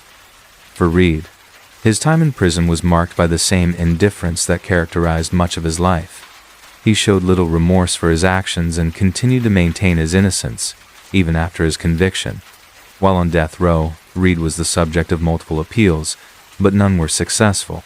In November of 2012, Reed died in prison from complications of heart disease, marking the end of a life that had been marred by violence, anger, and a complete lack of empathy for others.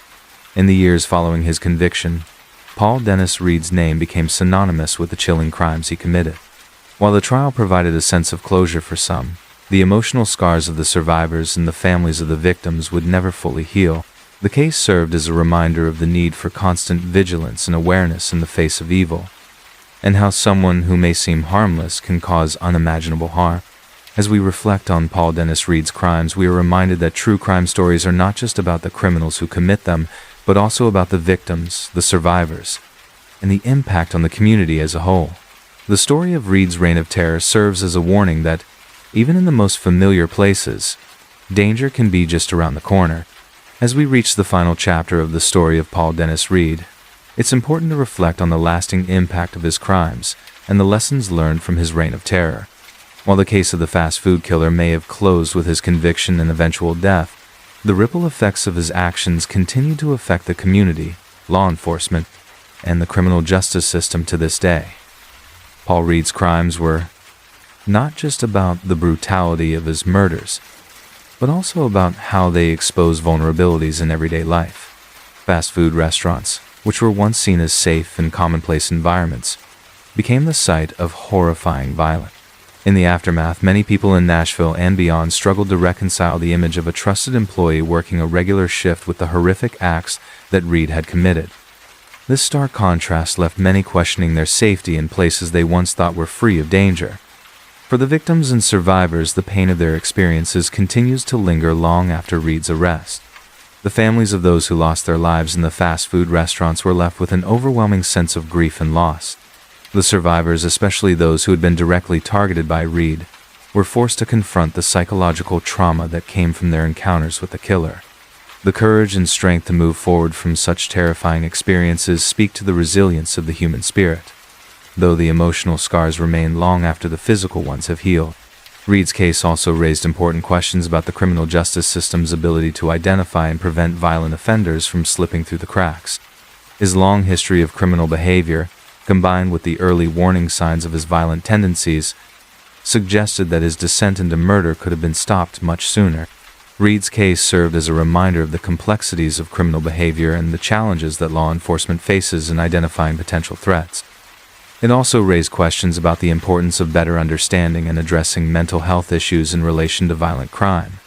Throughout the trial, the evidence was clear. Paul Dennis Reed was a man who lacked empathy, who committed heinous crimes without remorse, and who left destruction in his wake. The chilling details of the case, from his method of luring victims into vulnerable positions to his cold indifference, highlighted the danger that could exist in even the most familiar places. But it was the courage of the survivors and the diligence of law enforcement that ultimately led to his capture and conviction. One of the most striking aspects of Reed's case was the fact that his crimes were committed during a period when he appeared to be a regular member of society. Reed worked at fast food restaurants, interacted with customers, and seemed to be just another worker behind the counter. It wasn't until the murders began that the terrifying truth emerged, shattering the illusion of normalcy. This shocking reality serves as a stark reminder that evil can hide behind the most innocent of facades. While Reed's death in November of 2012 marked the end of his life, the case remains a crucial part of Nashville's criminal history. It serves as a stark reminder of the need for vigilance in all aspects of our lives, especially in places we may least expect it. The story of Paul Dennis Reed isn't just about the crimes he committed. It's about the importance of remaining aware of the people around us and trusting our instincts. The legacy of Reed's crimes has also sparked discussions about how communities and individuals can work together to prevent such tragedies. The lessons learned from the case have influenced the way fast food establishments and other workplaces approach security and employee safety.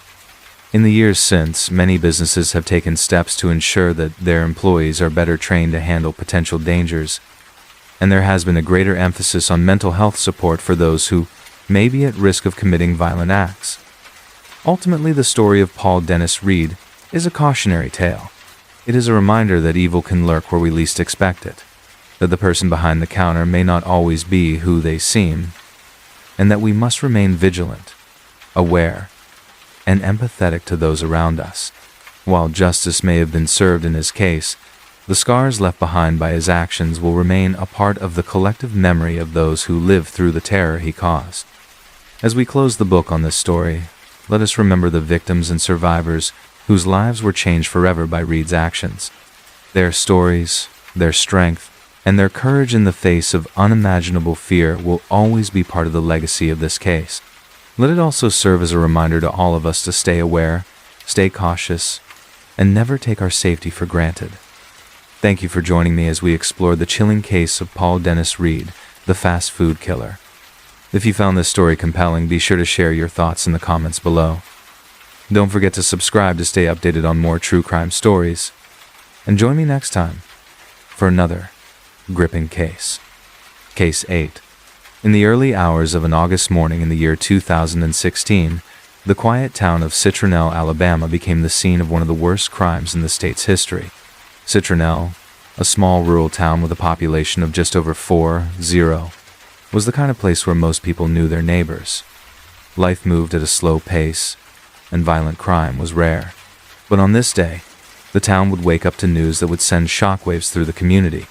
A call came into law enforcement from a woman who had just escaped a horrifying situation. She was panicked, telling the dispatcher that multiple people had been killed inside a home on Jim Platt Road. She also revealed that she had been kidnapped, along with an infant, and taken across state lines before being released. As authorities rushed to the scene, they had no idea what they were about to uncover. The house was located in a wooded area west of Citronelle, set back from the road and surrounded by trees. It belonged to a man named Joseph Adam Turner, who lived there with his wife and a few friends. Officers approached cautiously, but as soon as they stepped inside, they realized they were dealing with something far beyond what they had expected. 5 people had been brutally murdered inside the home, and one of the victims had been pregnant. It was a crime unlike anything local authorities had seen before. As detectives processed the scene, one question loomed over everything. Why? The victims appeared to have been attacked while they were sleeping, with no chance to defend themselves. The brutality of the crime suggested a personal motive, but the suspect was nowhere to be found.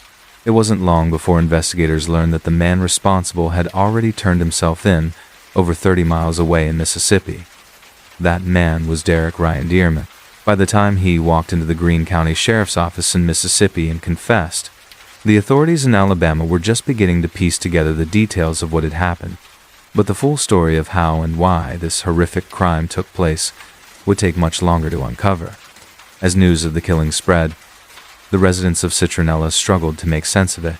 Many of them knew the victims personally, and the idea that someone could commit such a crime in their own town was almost impossible to comprehend. In a place where people often left their doors unlocked, fear and grief quickly replaced the town's usual sense of security. The investigation was only beginning, but one thing was already clear. This was not a random act of violence. Something had led Derek Dearman to that house, and investigators were determined to find out what it was. As investigators worked to understand what had led to the massacre on Jim Platt Road, they turned their attention to Derek Ryan Dearman, the man who had walked into a sheriff's office in Mississippi and confessed. Who was he, and what had driven him to commit such an unthinkable act? Dearman was a Mississippi native, known to law enforcement for previous offenses, though nothing in his past suggested he was capable of something this extreme. Those who knew him described him as troubled, with a history of drug use, particularly methamphetamine. It would later become clear that drugs had played a major role in the events leading up to the murders, but detectives needed more than just speculation. They needed facts. The key to understanding the crime lay in the connection between Dearman and one of the survivors, Lynetta Lester. She had once been in a relationship with him, but their time together had been far from stable. Those close to her said she had been trying to get away from him, seeking safety at her brother's home in Alabama. Dearman, however, was not willing to let her go. On the night of August 19th, Dearman crossed state lines from Mississippi into Alabama.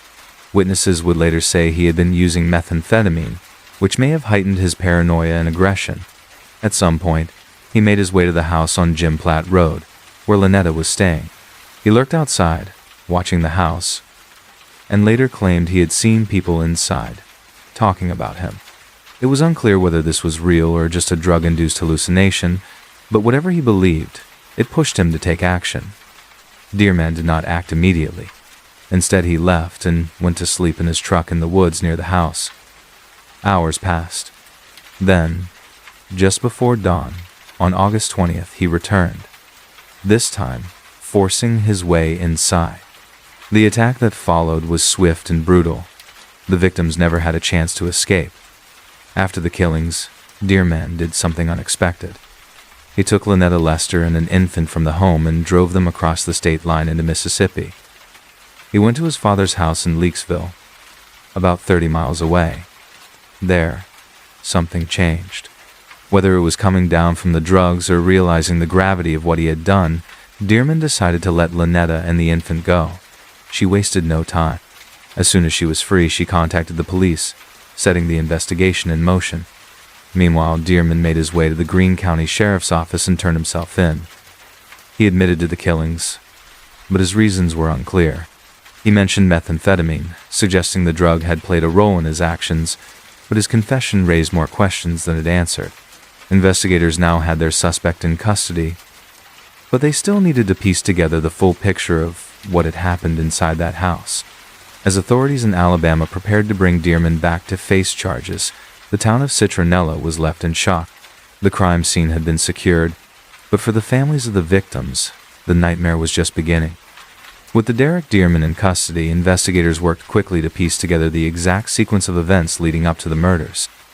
The crime scene at the house on Jim Platt Road painted a clear picture of the brutality of the attack. Evidence suggested that Dearman had used multiple weapons, including firearms and an axe. The victims had been taken by surprise, with no time to react or defend themselves. Forensics teams carefully examined the scene, collecting fingerprints, shell casings, and other physical evidence. Blood patterns and ballistic analysis confirmed that all 5 adult victims had been shot before being struck with the axe. Investigators determined that the attack had been methodical, not a random outburst of violence. This raised an important question. Had Dearman planned the killings in advance? Or had his actions been purely impulsive? While the physical evidence was crucial, statements from the sole adult survivor, Lynetta Lester, provided key details about Dearman's behavior leading up to the crime. She described how she had been staying at the house to get away from him and how he had been lurking outside the home the night before the murders. Her account confirmed that Dearman had spent time watching the house before breaking in, contradicting his later claims that the attack had been a spontaneous act fueled by drug use. Authorities also examined Dearman's history, looking for patterns of violence or warning signs. While he had prior arrests, including charges related to theft and drug use, nothing in his record indicated that he was capable of mass murder. However, those who knew him described an escalating pattern of aggression, particularly when he was under the influence of methamphetamine. Some recalled incidents where he had exhibited paranoia and erratic behavior, leading investigators to consider whether drug-induced psychosis had played a role in the killings. As the case developed, law enforcement officials in Alabama worked with authorities in Mississippi to coordinate Dearman's extradition. On August 2020, 2 days after he was transported to Mobile County, where he was officially charged with 6 counts of capital murder, 1 for each of the 5 victims and 1 for Chelsea Reed's unborn child, as recognized under Alabama's fetal homicide law. He was also charged with 2 counts of kidnapping for taking Lynetta Lester and the infant across state lines. During his initial court appearance, Dearman appeared calm. When asked if he had anything to say, he told reporters, "Don't do drugs," and expressed regret for his actions. He later claimed that he had not realized what he was doing at the time of the murders, blaming his drug use for his behavior. However, prosecutors were not convinced.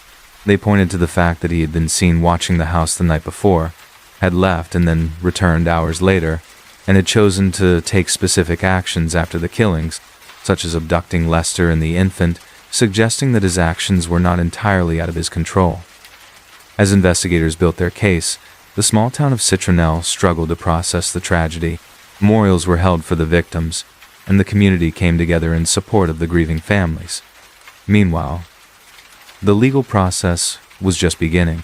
Prosecutors made it clear that they intended to seek the death penalty, setting the stage for a high-profile trial that would expose even more chilling details about the crime. As the legal proceedings moved forward, prosecutors focused on proving that Derek Dearman's actions were intentional and premeditated. Given the severity of the crime, they pursued the death penalty, arguing that the evidence showed clear planning and a deliberate choice to kill. Dearman initially pleaded not guilty to all charges, setting the stage for what could have been a lengthy trial.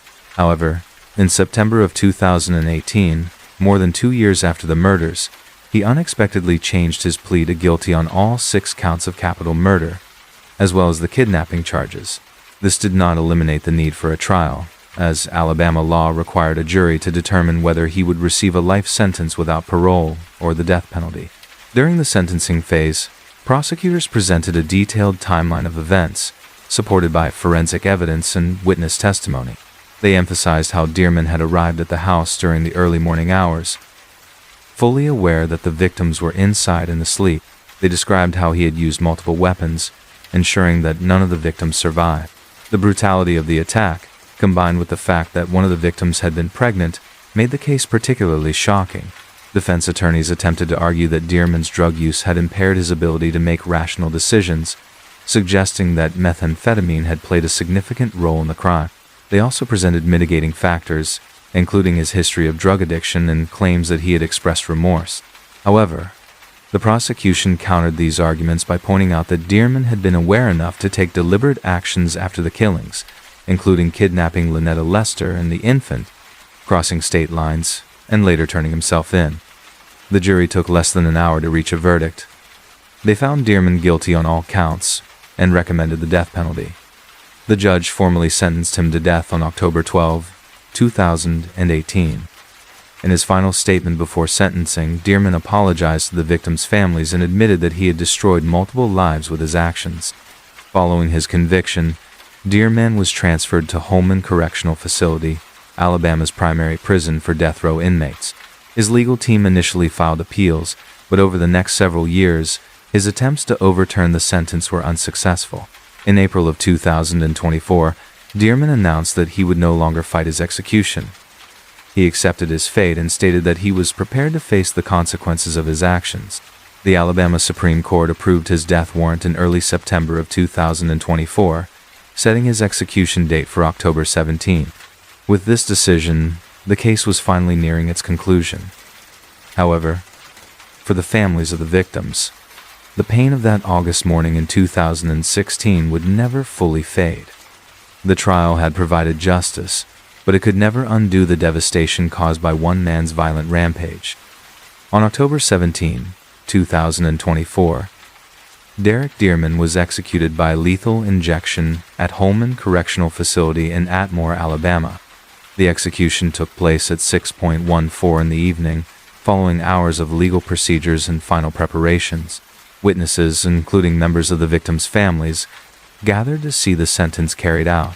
Some hoped for closure, while others felt that nothing could truly erase the pain of losing their loved ones. Dearman's final words were brief. He apologized once again to the families, acknowledging the suffering he had caused.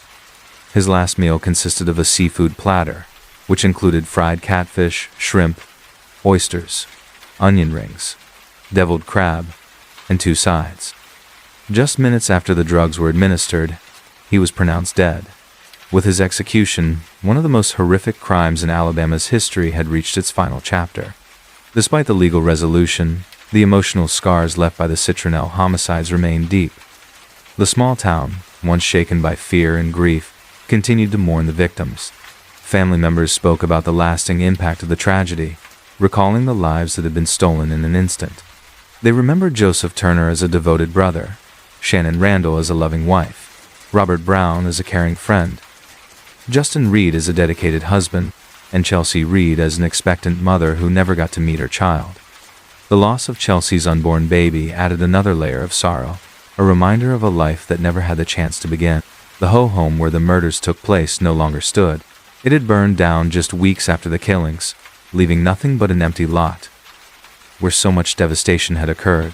Some in the community saw this as a way to erase the painful memories, while others believed the town would never truly move on.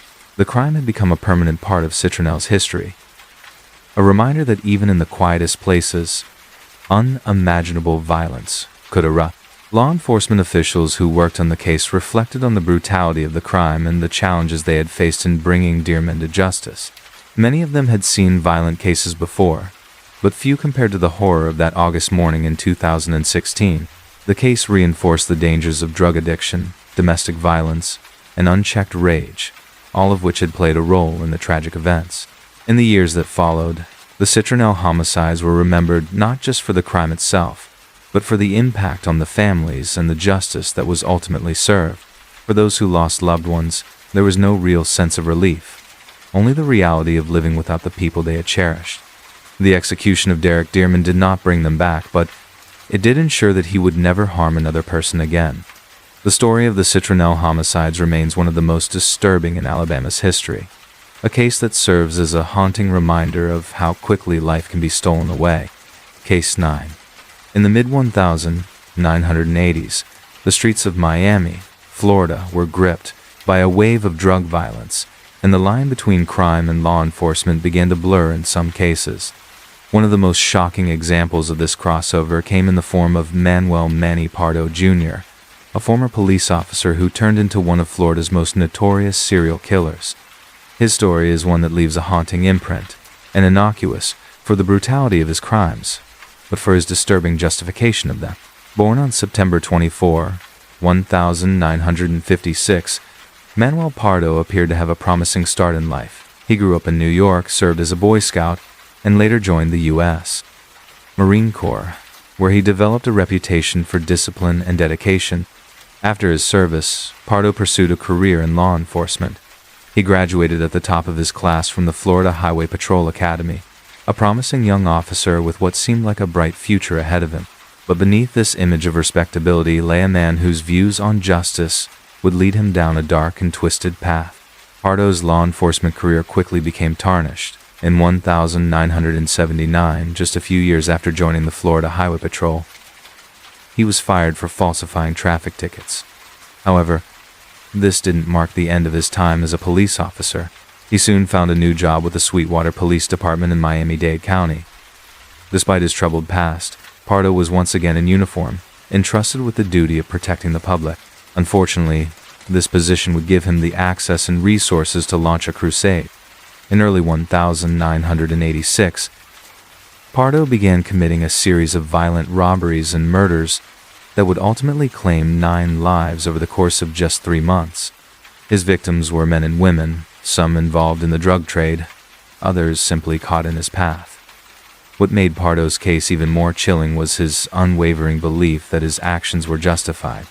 In his mind, he was carrying out a mission to rid society of drug dealers, taking the law into his own hands in the most brutal way possible. By the time Pardo was apprehended, his legacy as a killer was cemented. The former police officer turned serial murderer left a trail of death that shocked the community and raised troubling questions about how someone sworn to uphold the law could become its worst violator. In January of 1986, Manuel "Manny" Pardo Jr. began his deadly spree. Over a period of just 3 months, he committed a string of violent murders that would horrify Florida and capture national attention. His first known victims were 2 men, Mario Amador and Roberto Alonso. These 2 individuals were killed during a robbery, marking the beginning of Pardo's violent campaign. Armed with a .22 caliber Ruger pistol, Pardo shot them both to death in cold blood. This was not just a simple crime for monetary gain. It was the start of Pardo's self-declared mission to eliminate people he deemed unworthy of life. Later that same month, Pardo's violence escalated. He turned his sights on Michael Milo, a Haitian anti-Duvalier activist. Milo wasn't just any target. He was someone Pardo had previously done business with. Milo, a gunsmith, had supplied Pardo with silencers for his firearms, But Pardo believed that Milo was a police informant. Lured into a car by Rolando Garcia, one of Pardo's former partners from the Sweetwater Police Department, Milo had no idea that his life was about to end.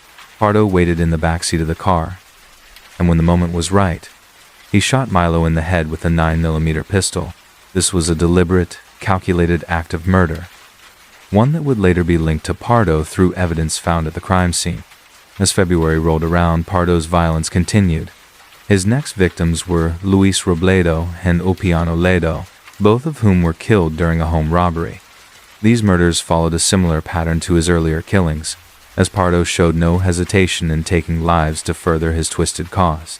By April, Pardo had claimed 4 more victims.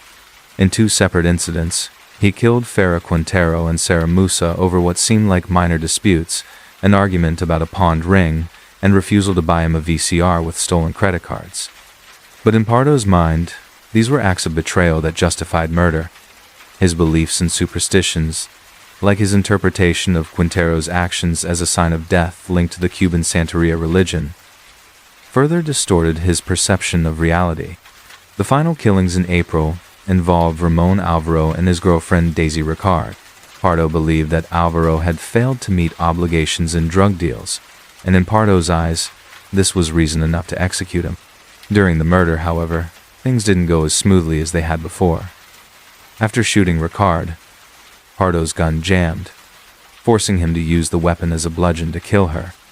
In a tragic twist, the gun discharged during the assault, accidentally shooting Pardo in the foot.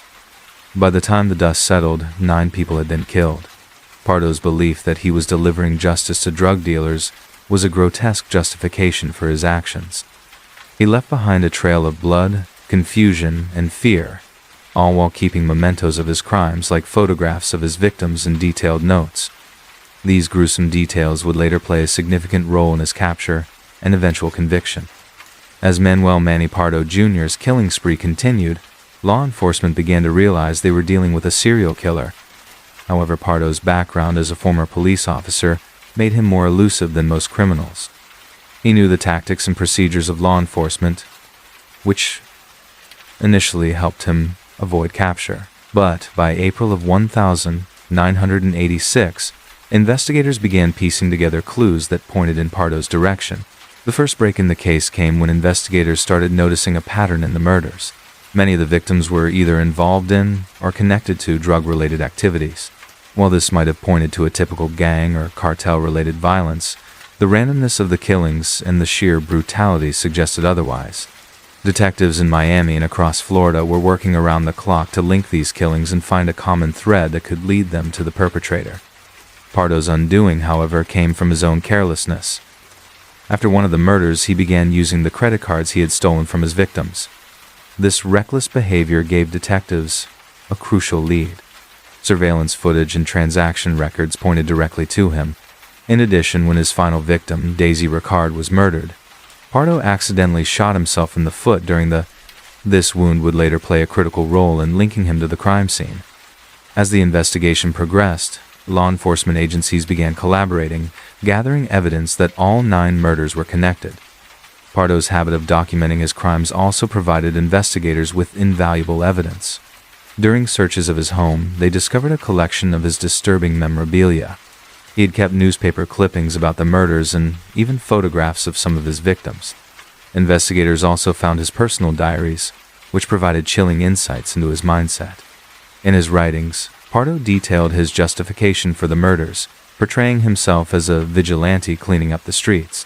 Another key piece of evidence was the reupholstered car Pardo and Rolando Garcia had used during the murder of Michael Malo. Forensic experts discovered traces of blood and ballistic evidence that directly tied the vehicle to the crime. This, combined with the diaries and the trail of stolen credit card transactions, built a strong case against Pardo. However, finding Pardo himself proved more difficult. After the final murder in April, Pardo fled Florida. The manhunt extended to multiple states, with authorities fearing that he might continue his killing spree elsewhere. Investigators put out alerts, and Pardo's face was plastered across wanted posters. The pressure was mounting, but Pardo managed to evade capture for a short period. His time on the run came to an end in New York City. Authorities discovered that Pardo had checked into a hospital under a false name to treat the gunshot wound to his foot. A match was made between the bullet in his foot and the one fired during the murder of Daisy Ricard. When police surrounded the hospital, Pardo was arrested without incident, finally bringing an end to his deadly rampage. The arrest of Manuel Pardo Jr. was a significant moment for law enforcement, as they had apprehended a killer who had evaded them for months, but the investigation was far from over. As prosecutors began building their case against him, it became clear that the evidence would reveal not just a killer, but a deeply disturbed individual who saw himself as a self-appointed executioner of criminals. The manhunt may have ended, but the true depths of Pardo's crimes were only just beginning to be uncovered. With Manuel Manny Pardo Jr. finally in custody, the investigation moved into its most crucial phase, gathering enough solid evidence to secure a conviction. Although Pardo had been arrested, authorities still needed to unravel the full extent of his crimes and establish an airtight case that would stand up in court. Investigators quickly realized they were dealing with more than just an ordinary killer. Pardo's background as a former police officer presented additional challenges, as he had used his knowledge of law enforcement tactics to cover his tracks. One of the most compelling pieces of evidence was the bullet wound Pardo had inflicted on himself during the murder of Daisy Ricard. Ballistics tests confirmed that the bullet matched the one from his Ruger pistol, directly linking him to the crime. This discovery gave prosecutors a critical forensic tie between Pardo and the murders. Investigators also leaned heavily on forensic experts to examine the various crime scenes, including blood spatter patterns and gunpowder residue, which all helped to further solidify Pardo's involvement. Another significant part of revolved around Pardo's diaries, which detailed his justification for the killings. The entries were disturbing and self-aggrandizing, portraying Pardo as a vigilante on a mission to rid society of drug dealers. However, the diaries also revealed his delusions and obsessive need for control. Investigators found chilling accounts of how he planned the murders, sometimes writing about them before they happened. He saw himself as the judge, jury, and executioner, a sentiment that would ultimately be used against him in court. During this phase of the investigation, Pardo's partner, Rolando Garcia, became a focal point as well. Garcia, a former colleague from the Sweetwater Police Department, had been involved in several of the murders. While initially, both men were viewed as equals in the killings, Garcia began cooperating with law enforcement in hopes of reducing his sentence. He provided additional insight into Pardo's behavior and mindset during the spree, recounting how Pardo took pleasure in executing the victims and always rationalized his actions afterward. As the evidence mounted, the prosecution worked to Pardo to each of the 9 murders. This included further investigation into the stolen credit cards used by Pardo, which he had brazenly swiped from his victims. Each fraudulent transaction left a trail, making it easy for detectives to map out his movements before and after the killings. Additionally, the card used in some of the murders, which had been reupholstered to hide bloodstains, was another damning piece of evidence. Forensic specialists were able to recover trace amounts of blood that confirmed Pardo had transported victims in that vehicle. Beyond the forensic and physical evidence, the investigation also revealed troubling aspects of Pardo's personality and beliefs. Investigators discovered that Pardo was a Nazi sympathizer and found Nazi memorabilia in his home. This, coupled with his increasingly racist and anti-Semitic views, showed that Pardo's actions were not only driven by a desire to rid society of drug dealers, but also influenced by extremist ideologies. The prosecution would later use this information to paint a portrait of a man who was not only a cold-blooded killer, but also driven by hatred and delusion. While the physical evidence against Pardo was strong, investigators were careful to build a case that also addressed his psychological state. His delusional belief that he was performing a public service by killing drug dealers was a double-edged sword. On one hand, it provided a motive for the killings. On the other hand, it opened the door to a possible insanity defense. Pardo's attorneys attempted to argue that their client was not in his right mind during the claiming he believed his actions were justified under a warped sense of morality. However, the prosecution worked hard to counter this by showing that Pardo was fully aware of what he was doing and took calculated steps to avoid capture. As the investigation moved toward trial, it became clear that Pardo's defense would struggle to refute the overwhelming evidence. Still, the case was not without complications.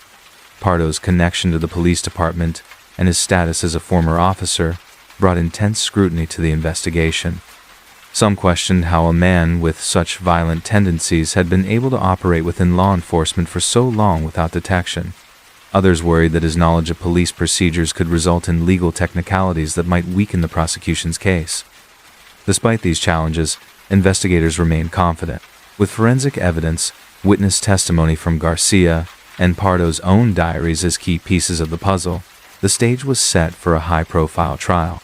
The investigation had exposed not just a series of brutal murders, but also the twisted mind of a man who had once sworn to uphold the law and protect the public. Now, as the trial loomed, Pardo would face judgment for the deadly path he had chosen to walk. As Manuel Manny Pardo Jr.'s trial began, the weight of the evidence against him was overwhelming.